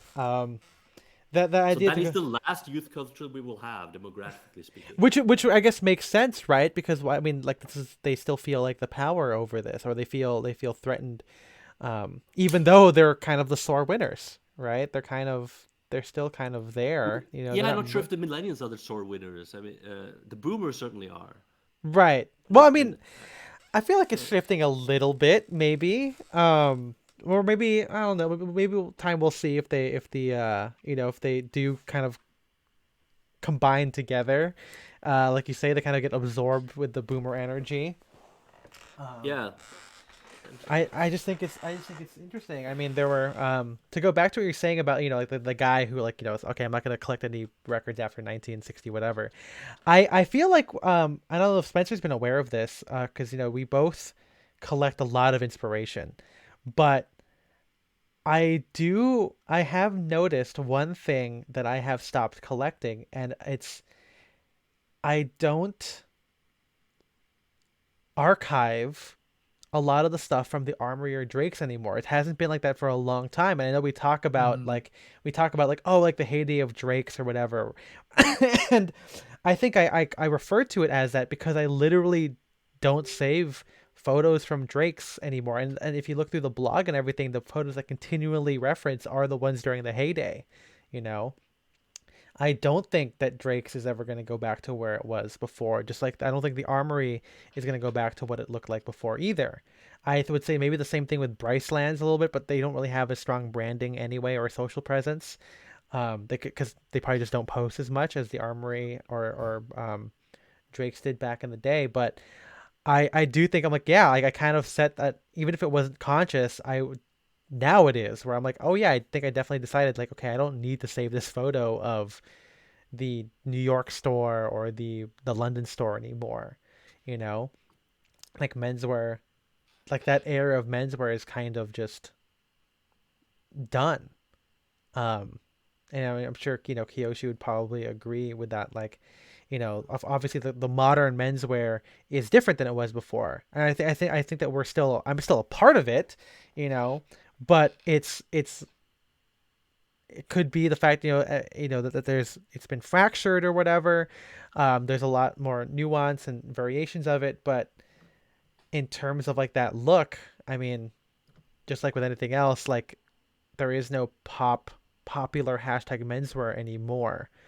um Just like with like it makes for example trivia. Whenever I go to play trivia, they play like pop music on it, but like is it really pop? Is everyone really listening to this music? You know, I have friends in there who can help out, but they still haven't heard everything, and they still are at a loss. Maybe the radio is the only way to kind of do that, but or the explore page for men's or for Instagram maybe. But yeah, it's kind of interesting when you set yourself that limit of like what you think is relevant anymore. Um, yeah, that was just something I just thought of. That was crazy. That's such a crazy thought that you just had. It's a crazy I mean, topic. it's because I think it's because someone asked me recently about like, oh, do you have like that Insta album of Drake's? And I said something like, oh yeah, I do. It's right here. But also like you won't find anything past like 2018, maybe 2019. Um, and yeah, so oh, speaking of Drake's, I don't think I mean, I wanted to say this in the Discord. But I was talking to someone in London, and I don't know if this is how true this is or not. But we talk about Drake's, Drake's changing and everything like that, and we have to remember that Drake's is like is a London brand, right? And they said that Drake's found that the customer that went there was changing. That obviously it was like the rich guys who were buying their ties and then their tailoring and everything like that. That was great, but then they noticed like that they would either bring like the younger guys, like their sons, or they would start buying like casual clothing. And those young guys knew that they wanted to buy from Drake's, but they always bought like the Shetland sweaters or in the casual pieces rather than the ties and sport coats. And they didn't want, like, those guys didn't want to buy their casual clothes from anywhere else because they knew that Drake's was it. And so Drake shifted to cater to them completely. And New York had to kind of just follow suit.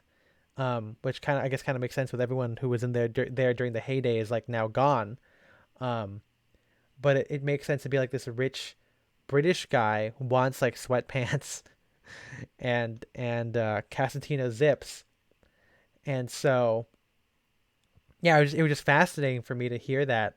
To hear that from this person who was in London, to be like, like the London store is actually doing pretty okay. I mean, again, this is all from this person. I don't know how true it is or not, but to hear that the London store is actually doing okay, and the people who are shopping there are actually buying the things that we all don't like from Drake's.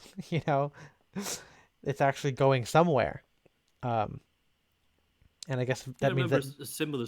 Yeah, I remember a yeah. similar story on the Handcut Radio podcast about why Anderson and Shepard are doing ready to wear. It was the same story, you know? Yes, yeah, They got the exactly. people coming in to get bespoke, and they said like, "I want a pair of ready-to-wear pants, or I want like a cardigan. I want this."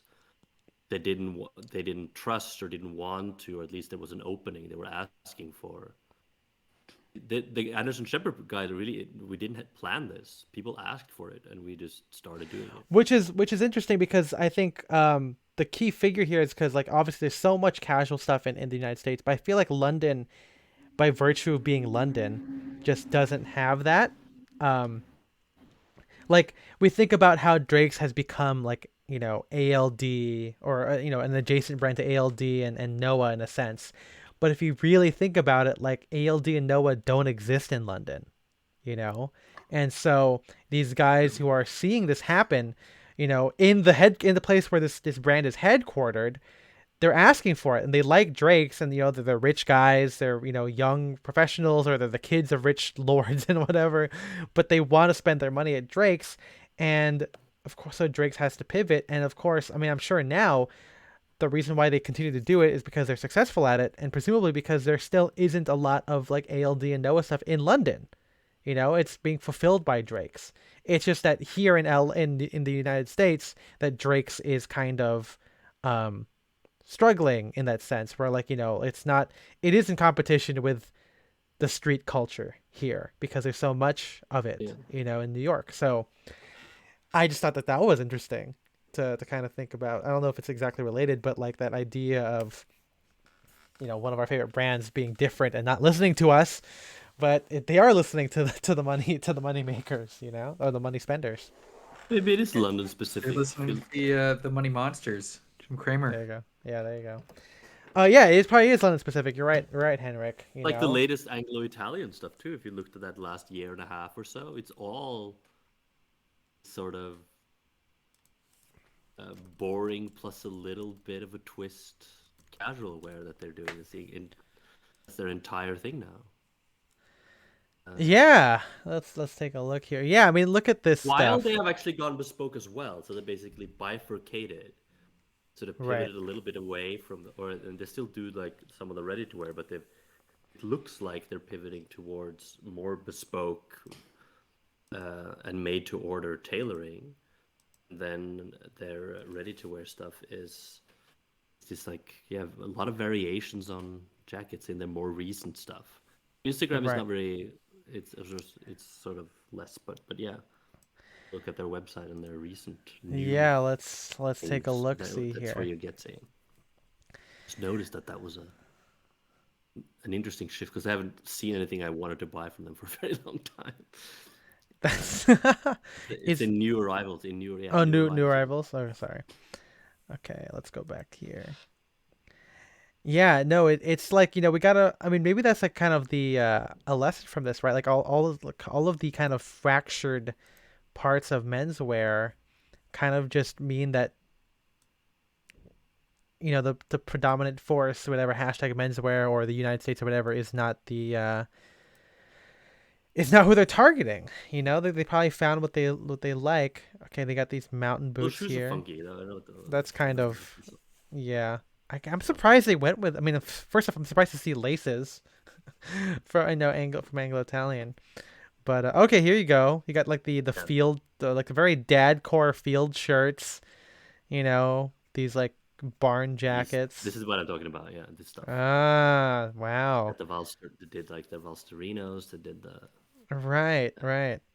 More country coats here. The sailing jacket. Man, yeah, it's not exactly what I would. All remember. super earth muted colors, nothing bright. Right. And they've got their ties and everything. Yeah, no, this is very fascinating to see. I mean I've never bought from them. I think one of the things that I realized as Spencer and I are talking and everything is that we're not really the customers of any of these places. We never really have been. We've kind of just been like observers. Window shoppers. Window shoppers. And so like again, like our we're not as invested into this, right? I think, once you make literally a monetary investment or purchase, right, into this thing, like, you would like to have this confidence that what you bought and what you're wearing is going to survive a vibe shift, maybe, And I mean, the good thing is that it will. I mean, if you like it, you'll continue wearing it, which means by virtue is you survive it, or at least you dealt with it. But I think maybe I think one of the reasons why Spencer and I and some of the other guys are so, non-concerned about this, is that we have never really made any kind of big purchase into this world, right? And that's probably why we're so picky about this, right? Where we're like, Spencer, like you haven't had anything custom made yet, right? So it's like when you do, I'm sure you want it to be what you want. I'm gonna not try not to be an asshole, but I'm gonna be very specific with what I want.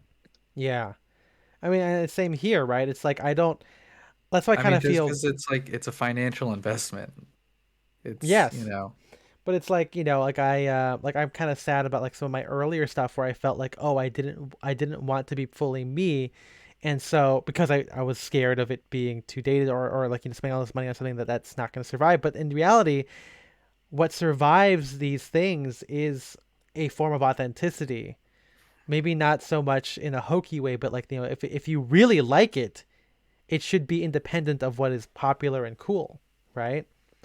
and that will make it last, because then you'll just keep wearing it forever, um, provided that you really like it. Like I remember listening to my favorite podcast, which is Nymphet Alumni, where they talk about how like something that is anachronistic is like timeless because it exists outside of the current time. Like nothing about the modern time will change what this thing is. Like you could, like in 2010, like there are guys who wore like 30s clothing, right, for like vintage in the 2010s, and sure people are still wearing full vintage in the 2020s. Like they kind of survive a vibe shift in a sense where they're outside of it, as opposed to someone who is like getting into hashtag menswear in 2010 and then realizing that, oh no, now you can't wear slim fit, now you got to wear wide fit. They start to have a kind of like identity crisis or anxiety about the whole thing. So I know it's hokey, but like there is that idea that, being somehow anachronistic on purpose is kind of a good thing. you know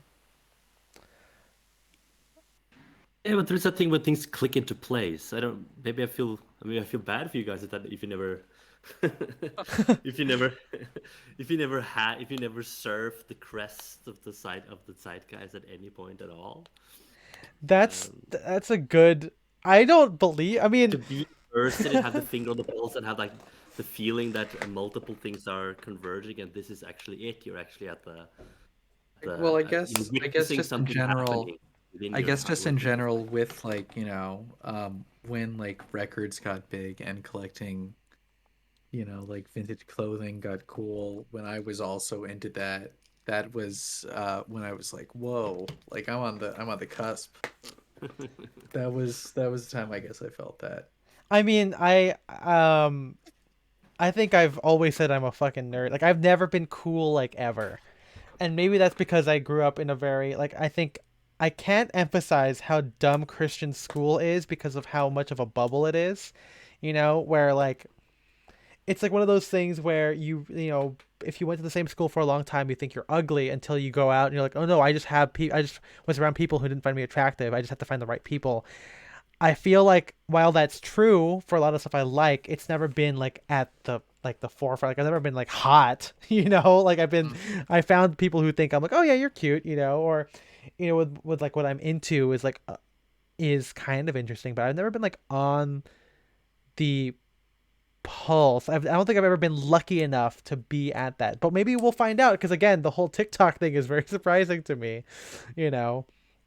Um, You even missed when evangelical culture sort of peaked in the mid '90s, didn't it? yeah, The yeah. See, I was too young cultural for that. alternative, Yeah. Christian rock. Um, it was yeah. I mean, there's a couple of times when like I think like Spencer and I were into Jungle Jackets, and we called it. We said that it's gonna be the new thing, and Mm-hmm. it kind of happened. I think by the point it did, it was already kind of like fractured, where like it didn't really make a big difference. Um, but yeah, I mean, there was that whole thing that we kind of called out. We were kind of on the white sock thing for a while, and then like we kind of left it in favor of like we still wear white socks. All of us do, but kind of embraced like fun, like like purple and yellow and everything like that. Um, but yeah, I don't know. Like I guess I've never felt that whatever I was into was like a big thing. Like I know that I was always in the spear point collars, and then Drake's had their long point collar, but maybe my thing was just different enough. Um, I've always liked high waisted trousers, but I've like thrifted a lot of mine, so a lot of them had different widths. Even though in my head I was into wide leg, I obviously didn't wear wide leg all the time when I had like my stuffa pants and everything like that. But maybe if I had my current wardrobe, which I feel like is a lot more like me, maybe it would be at the pulse. But as we talked about with like JTR in the Discord, sometimes the barrier for certain things is just money.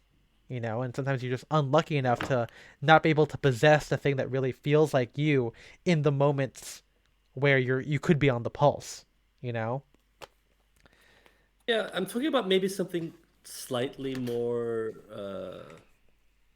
something bigger, maybe. Okay. I talk.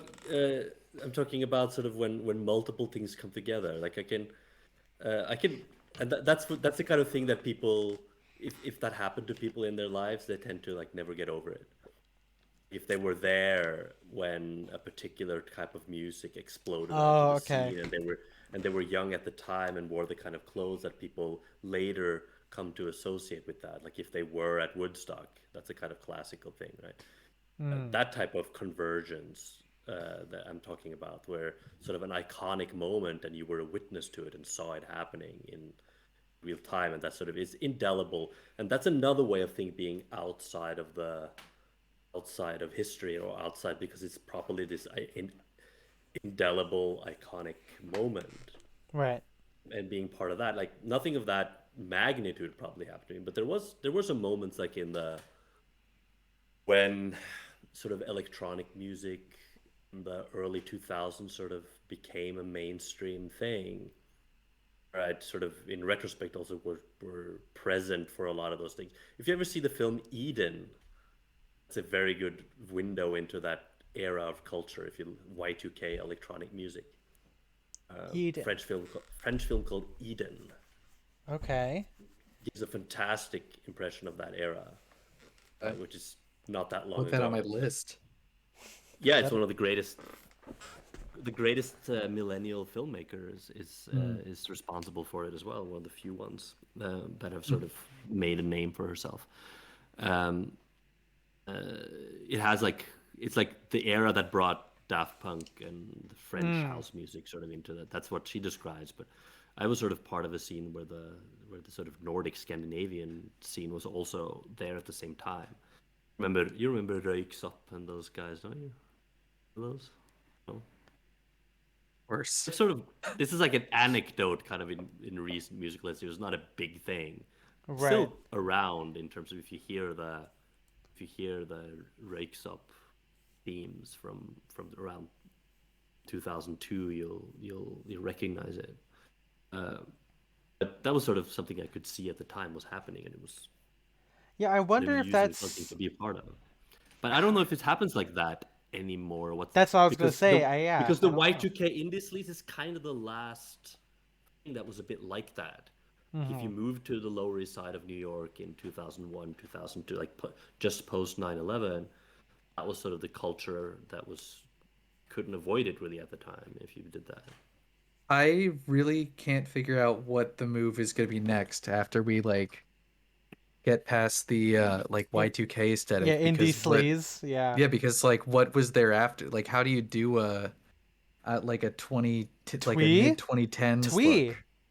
And there is like the irony folk tweeze thing that came after that, which was it was kind of simultaneous with it. Then it came after. That would be unfortunate if that, but sure. Yeah. I mean the wouldn't put it. Yeah, there will be. I do think we are due for. I mean, if Nymphet alumni is an indication here, I mean, people are kind of returning to Twee in a sense, right? Like, I would say, I mean, I think that we're like, no offense to us, I do think on the scale of again indie sleaze and whatever, like I think we are definitely more Twee. Like if we were placed onto a spectrum, if you were forcing us to be on this like alignment chart, um, Oh, this yourself. and I don't know. but I mean it is kind of like I don't know. Yeah. after I want to see I kind of want to see what that looks like.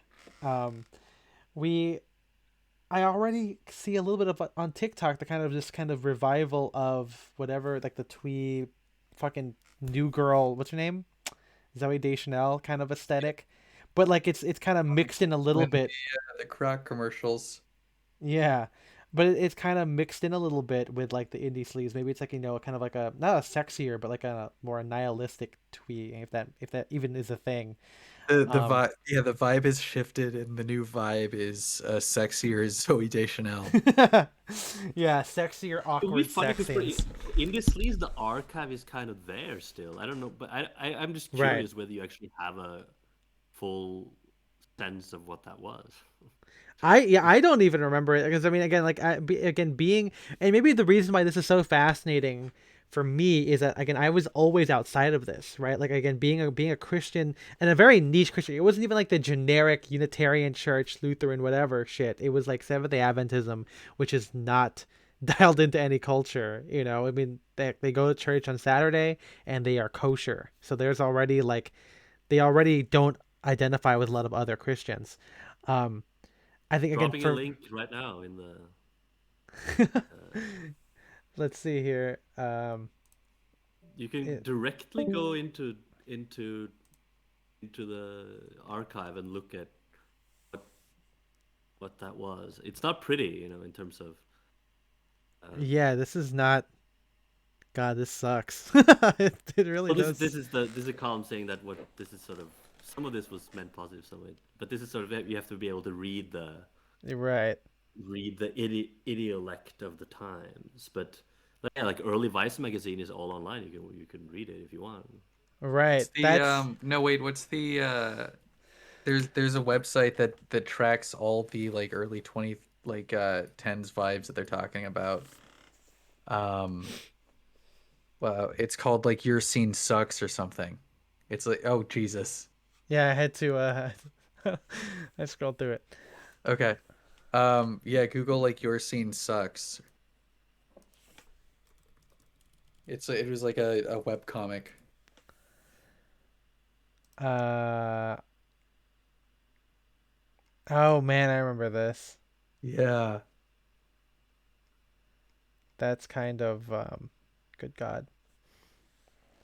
Yeah. No. This is man. Crust punk, steampunk. I remember this. I remember this book. Vibe. What if the vibe had never shifted? Are these NFTs?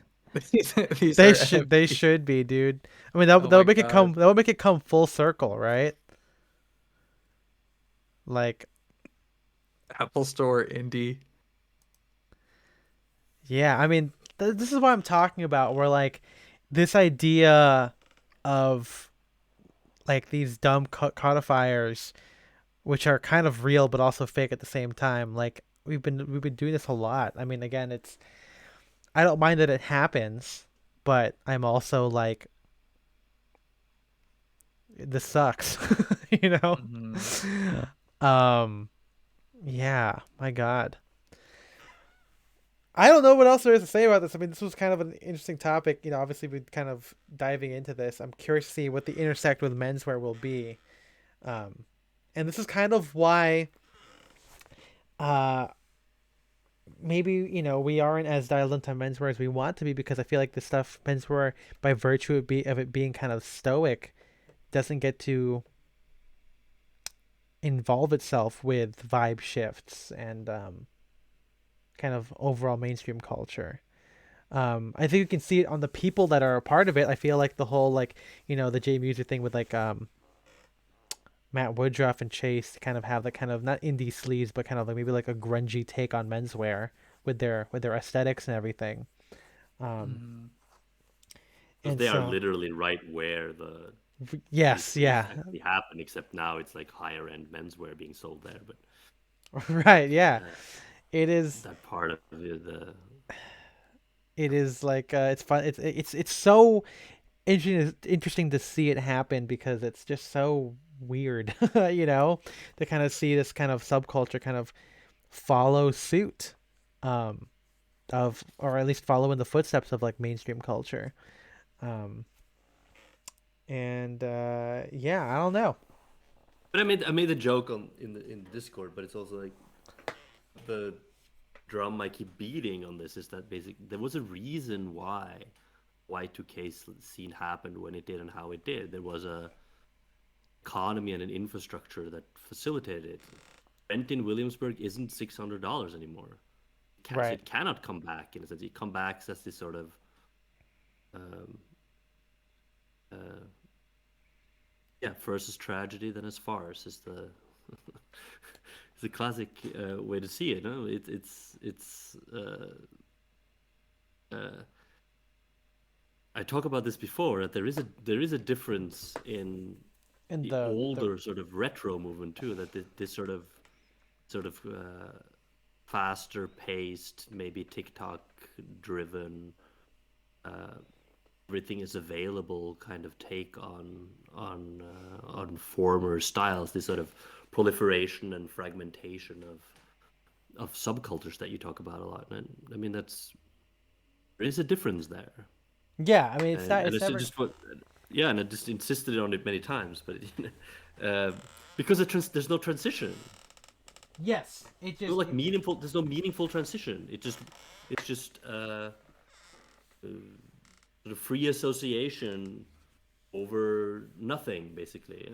That's the algorithmic move, I guess. Right, right. No It's transition in any way. You don't get from A to B in any meaningful sense. Because Y2K did grow out of like late 90s. So there's multiple things you can sort of explain. yeah. That There's doesn't make no. sense, I guess, to people anymore. It doesn't get. I guess for younger folks, it doesn't make. It doesn't make. Just does not make sense.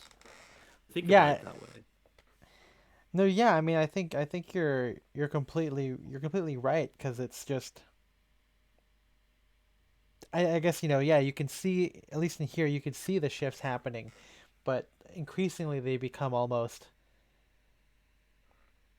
maybe not like a shift. Like you can't trace the why behind it. Like it just erupts. I guess it's more of an abrupt change, and it's not even the same way, which makes it even easier to to um to turn away from and try something new, right? Like if there is no generational reason other than just, or maybe the reason is just being into the aesthetic because you saw it, you know, why not try something else, right? Um, I have a little nugget for you from my own work situation. okay. Because I've been hearing this for the last couple of years, and even more intensified in academia. Mm-hmm. It's become more and more difficult to explain to students what plagiarism is. Mm, Students no longer understand the difference, not because they're dumb, because they just don't sort of can't are incapable of like thinking on their own or whatever. Simply the fact that even like intelligent students no longer see a meaningful difference in just getting something from another source and then just sort of reproducing it. Like, why would I rewrite it? It's there. right. Huh. Basically, the common when you have like hearings about plagiarism, this often happens. They have to ask, you sort of have to explain why, because you have to prove intent. It's like kind of like a court in that sense. So if they Yeah. don't know that they were cheating, they kind of get away with it in a certain sense. But and I'm not too hung up on cheating and the type of stuff. But the fact that what you often hear is that they basically had too much stuff, or they took too many notes, or they sort of didn't filter anything when they processed the information. When it comes time to write a paper, all they do is sort of just put stuff together Right. That's without going through any kind of reshaping or redoing of anything. And then they get caught by the algorithms for plagiarism, which ironically uses the very same operation of just putting stuff together.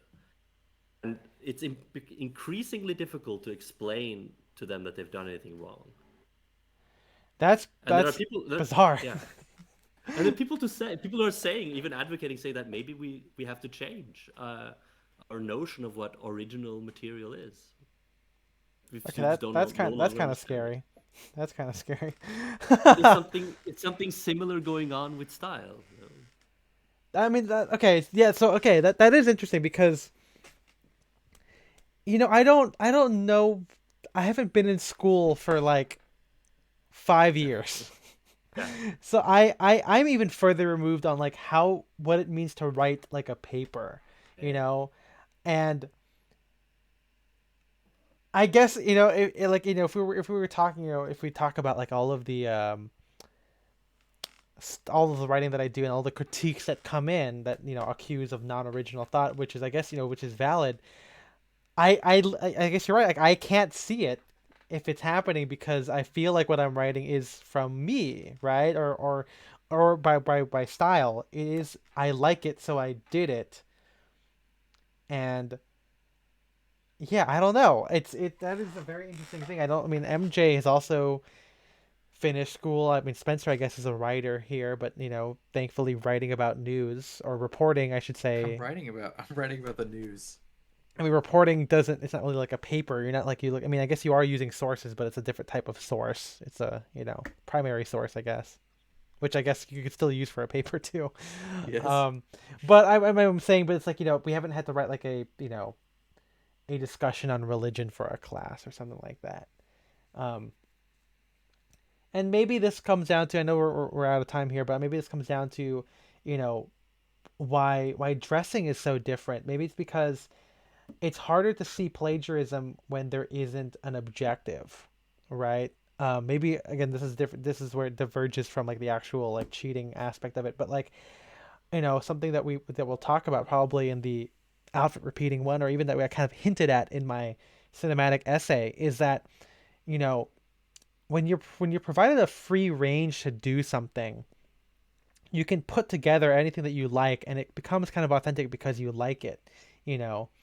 But as opposed to say dressing for a job interview where there is an objective that you don't have control over, or that you don't that you don't give yourself, plagiarism become, or copying, or paint by numbers, I guess, for a style perspective, becomes easier to do because you just kind of know what the person wants out of you, and therefore you just take the shortcut, right? You'll just copy, you know,